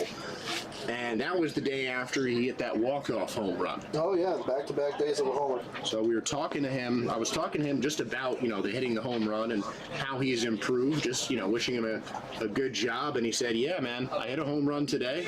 The first one didn't look like it was going to go out, so I had to make sure the second one was a no-doubter. And he certainly did, as Teleroja sends that pitch in the dirt, count 2-0. And it's great because that was something else we were talking about, how I was calling the walk-off, and it just kept carrying over the wall. And that second home run, not so much, just a laser beam off his bat. So good to see just another good guy in this league, a really great group of guys who are playing, looking for their contract as the infield is in now with a 2-0 count to him. 2-0 pitch, fastball high, count 3-0, and Teleroja just let that one slip a little bit. But a good job by John Barnes to spear it. Can't let this next one slip. It's 3-0. The Bombers still lead at 11-8 in the bottom of the eighth. Infield in with a runner on third. The 3-0 pitch. Way inside. Ducking is Pratt, and once he gets up, he tosses his bat towards the dugout. He'll head over to first base with a one-out walk. So runners on the corners now for Brad. Well, it was going to be Bradley O'Neill, but it looks like Keyshawn Clark will be replacing him. So O'Neill finishes the day with a golden sombrero, 4 strikeouts. Now Keyshawn Clark that for the first time today. Likely, again, just another straight swap for Tom Faith and the Bombers. You need some production in that 9 spot, and hoping that Keyshawn Clark can be that. Here, as you said, golden sombrero, struck out swinging 3 times, struck out looking in the 4th. Clark, a good contact hitter. Couple of extra base hits on the year, but mainly known for his speed at second, a solid glove as well. Give you the word of the day, Malapropos, definitely for... And that is hit on the ground through the shortstop. A diving play by Johns to make the grab. Did not think he was going to get to that, but it doesn't matter. That just makes it an infield hit for Keyshawn Clark and an RBI to get Travis Tanaka home. Wow. My timing was Malapropos, because I was trying to give it to O'Neill as he struck out 4 times. But you say Taylor Oka with the ovation again in his 6th his sixth time coming to the plate here. And Teraoka, definitely a beloved guy. As you can tell by the loud fan appreciation of him. Infield back at normal depth. Middle infield at double play depth as Teraoka spits on a breaking ball, count 1-0. So that run charged to Espedia, that finishes off his day.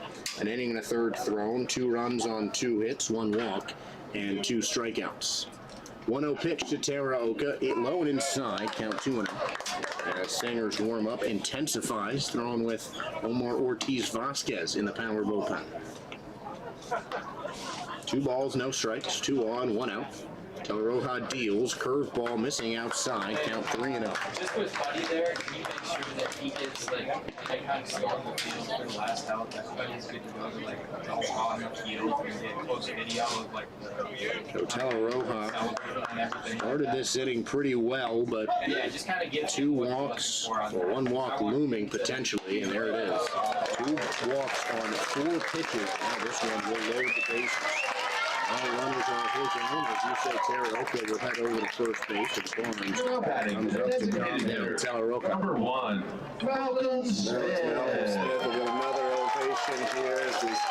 He and Tanaka, or Teraoka, just fan favorites here. And with the bases loaded, the designated hitter will come up. He's 0 for 4, so he's definitely due for something big here. A couple of well-hit balls, 2 flyouts and a ground out for Smith. Did walk back in the 3rd inning. He reached all the way to third base in that inning as well, but he had that huge 9-pitch at bat. First pitch to him is like a curveball that just did not break enough. Smith had to duck out of the way, count 1-0. Known for defensive at-bats. 2 at-bats this game that went to 8 pitches or more. Teleroja calmly from the stretch, deals, fastball, swing and a miss, strike 1. As Smith was too late on that fastball, was looking for a breaker.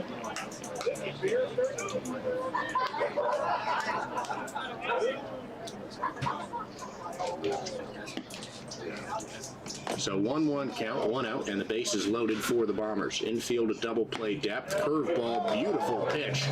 Looked like a slurve there from Teleroja, and that gets in for strike 2.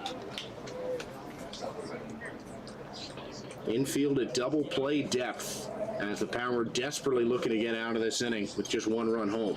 Swave and a whiff, strike 3. That'll get him started. A fastball powered by Smith from Teleroja. His first strikeout of the day.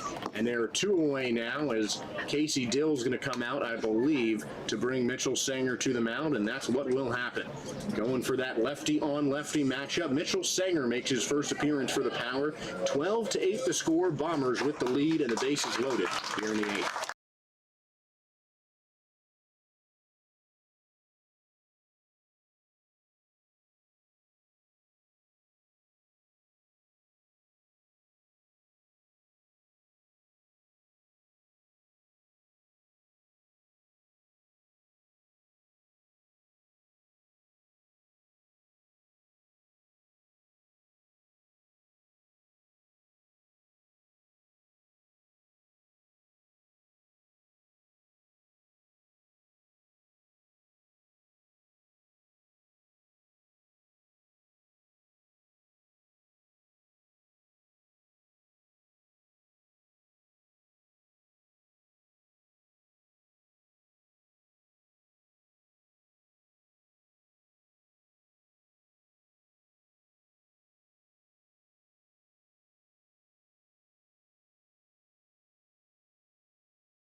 Mitchell Sanger making his first relief appearance after starting the season literally for the Grizzly.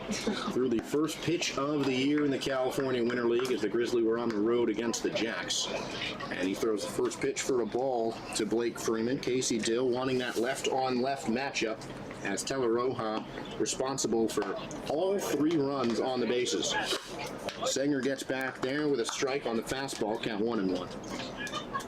Played a year in the Mets system for hurting his back, but now off of the DL and onto the Schaumburg Boomers, the Frontier League, coming up next season. The first signing in the California Winter League, technically signed before he got here. He's been with the Boomers since November and kind of getting his sea legs back under him as he returns from his injury. The 1-2 pitch. Catching the outside corner. Blake Freeman caught looking at strike 3 and saved by Mitchell Sanger, leaving the bases loaded, but a run still coming home for the Bombers. It won't be a save situation, but we should see Kevin Curley toe the rubber in what may be the final inning of Cal Winter League action in 2022.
So Jesse Galindo coming out for his 3rd inning of work. Looking to secure the championship for the Bombers. He will face off the heart of the order by the power as Brueggemeyer does not offer at that fastball. 0-1 the count to him. It'll be Brueggemeyer, Page, and Gayton. Combined with them, just 2 hits, but a sac fly from Brueggemeyer as he fouls that one away 0-2. Brueggemeyer drove in the 2nd run of the game back in the 1st, had a sacrifice fly that drove in Lucci, who reached on an error back in the 6th, and that is the last run that the Power scored. 0-2, breaking ball, just catching the knee of Brueggemeyer. He hangs his head, unhappy with Bartelstein's call, and there's one out here in the 9th inning. Jesse Galindo saving his best outing for last here, righting the ship after the run was allowed in the 6th inning by technically Jack Silva, but the run was charged to Peterson. As that is hit into the gap out in left center field, Teraoka trying to make the run for it. He won't get there. Almost made the sliding grab as Page is speeding around first and heads into second for the double.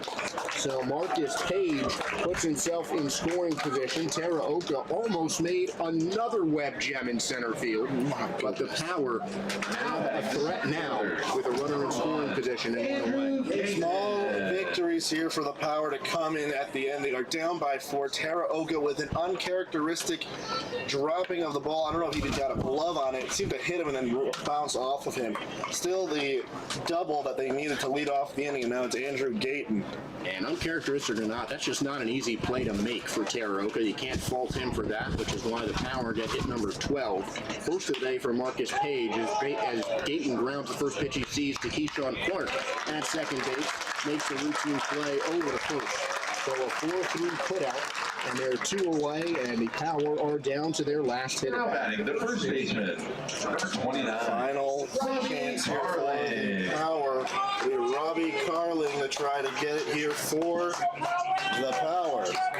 With the lineup today, I don't think there's anyone else they'd rather have at the plate. 2 doubles and a walk for Carling. He's 2 for 3 on the day. Takes the slider outside, count 1-0.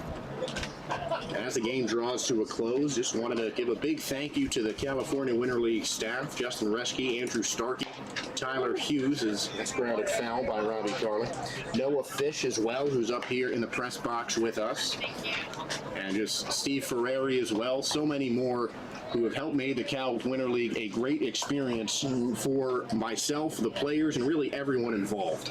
Great to have baseball in beautiful weather here at Palm Springs Stadium, as Carling swings and misses, and now the Power down to their final strike. It's a great year. I've enjoyed every single day, every month in warm weather, but it all comes down to this pitch. The 1-2 from Galindo. Hit hard and foul, and the game will stay alive for the Power. Page on third base, 1 ball, 2 strike count to Robbie Carling at the plate. And the Power's championships hopes hang in the balance with Galindo in his stretch. The 1-2. Slider just missing outside. Galindo and the crowd thought that game was over. I thought the game was over here, as this is just how it's going to go. 2-2 with 2 outs, runner 90 feet away, 12-8 as the Power trying to come back. Galindo, the 2-2. That one's high, count fills up at 3-2. Carling doing well to stay alive there after falling into the 1-2 hole. Carling is 2 for 3, had 2 doubles, a walk, and then flew out to right field. Payoff pitch could be for the ship. No, it's not. Line right back up the middle by Carling and a base hit. Scoring easily is Marcus Page, and the Power stay alive 12-9 here in the 9th inning. Incredible here as he finds a way to keep the line moving Now here. batting the second baseman, number 2. This game is not over yet, folks. Still plenty of baseball to be had. Now it's Julian Hunt, the potential final batter. Robbie Carling on first. Second RBI of the game for him. Hunt 0 for 4 on the day. Looking to change that up. Surprised Galindo even looked at Carling on first, but he tries to get him back. Carling's going to take second base here. It's going to be defensive indifference on Aberrett. They don't really care where the runners go. It's about getting the batter out. The pitch was high for ball 1. 1-0 pitch in there for a strike on the curve. Count evens up at 1-1. Carling, good speed at second base, not exactly blazing, but you bet he'll be running home with a ball in the outfield. Galindo checks on him at second, fires the 1-1 pitch in. Fastball misses outside, count 2-1. The Power are being patient with every pitch that comes to them, waiting for that perfect pitch, making sure that the pitcher has to throw them a strike. Galindo checks on second again, fires home, and that one's lobbed into center field. Drops in front of Taraoka for the base hit. Holding up at third is Carling because of a great throw by Taraoka. A bullet right on the money as 2 2-out singles keep the Power alive. But runners on the corners with 2 away. Power still have some fight in them, folks, and it looks like they're going to change pitchers here. So Kevin Curley has been the guy in late games for the British Columbia Bombers. I don't even see him in the bullpen, so it might just be Tom Vaith coming to just talk Galindo down a little bit, see if he can go another round as the conversation on the mound continues. Coming up to the plate for the Power is going to be Josh Jubilee. He's 1 for 4 on the day. Did reach on an error in the third, scored in the second. So Galindo's going to remain on the mound. Had thrown 2 scoreless innings prior, 2 scoreless innings prior to this. Excuse me. Just 1 run allowed so far. Runners on the corner and 2 outs for Josh Jubilee. Since his base hit in the second inning.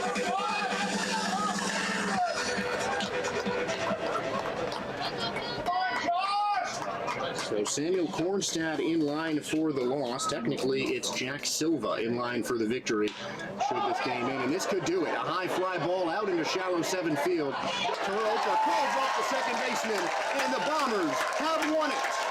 A championship, 11th straight win, and a dominant comeback for British Columbia. 6 runs in the 6th, and that is how the Cal Winter League ends in 2022. Congratulations to the British Columbia Bombers. Great game by the Palm Spring Towers, trying to come back down by 4 to get 1 run across, but the better team won today here, Josh. A great game overall. The best game, I would say, that we've seen here at the Cal Winter League, and that's it. The largest comeback of the season. What did they do? On the last day of the season. Jesse Galindo doesn't earn the victory, but he should get some props. 3 scoreless innings to finish out the game for him. He was outstanding for his team. Absolutely. Here comes the water as they get their head coach. Did anyone have water on their bets for this game instead of Gatorade? But they will get their shirts, their championship shirts, and the Power have nothing to be ashamed of. They played a great game. They were leading for most of this game, but the Bombers find a way to come back and, again, as you said, 11th straight win. And what a way to end off the season. Just very right to call them champs, as they will get their shirts here on technically the home field of the Power, but really just all of the California Winter League. And we want to send a big thank you once again out to the staff here at Palm Springs Stadium. Justin Reschke, Andrew Starkey. Andrew Starkey, of course, the man who makes all of this possible. And we really appreciate the job he's done to continuing to keep this league alive for 12 years now. A big thank you to Andrew Starkey, Justin Reschke, Tyler Hughes, Noah Fish also do such a great job in the front office to make this such a great place to work and such a great place for the players to play. And I thank you to the fans for joining us every single day of this month and a half. Our entire month between January and February, we tapped out at about 90 viewers today, so thank you for your support. And whenever you come out to the ballpark speaking to us and telling us, you're enjoying the broadcast, it makes our job easier and a lot more fun. So a great thank you to the fans. A great showing today by the fans as well, as online and in person, as we are still battling through the pandemic, but it's been a great ride. I've had fun, Josh. We've had too much fun in this crew sometimes. So before we sign off, a big thank you to Andres Tejeda, of course, my partner on the broadcast today, and Mitch Glessner, who did a great job for us on PA, play-by-play, and color. It has been a genuine pleasure to work with both of you guys this season. I could not think of a better way to spend my winter months. Absolutely. The final score is 9-12 Bombers, the champions of the 2020 California Winter League. And the championship is decided. The Bombers get in their shirts, taking their championship photo on the field, and that is how the 2022 Cal Winter League season is done. Once again, for the entire broadcast team, Mitch Glessner, Andres Tejeda, I'm Josh Sperber, of course, the staff of the Cal Winter League again. Thank you all for listening all season long. We'll be back in the summer and next year with more California Winter League baseball. We appreciate you guys tuning in all season long, and have a great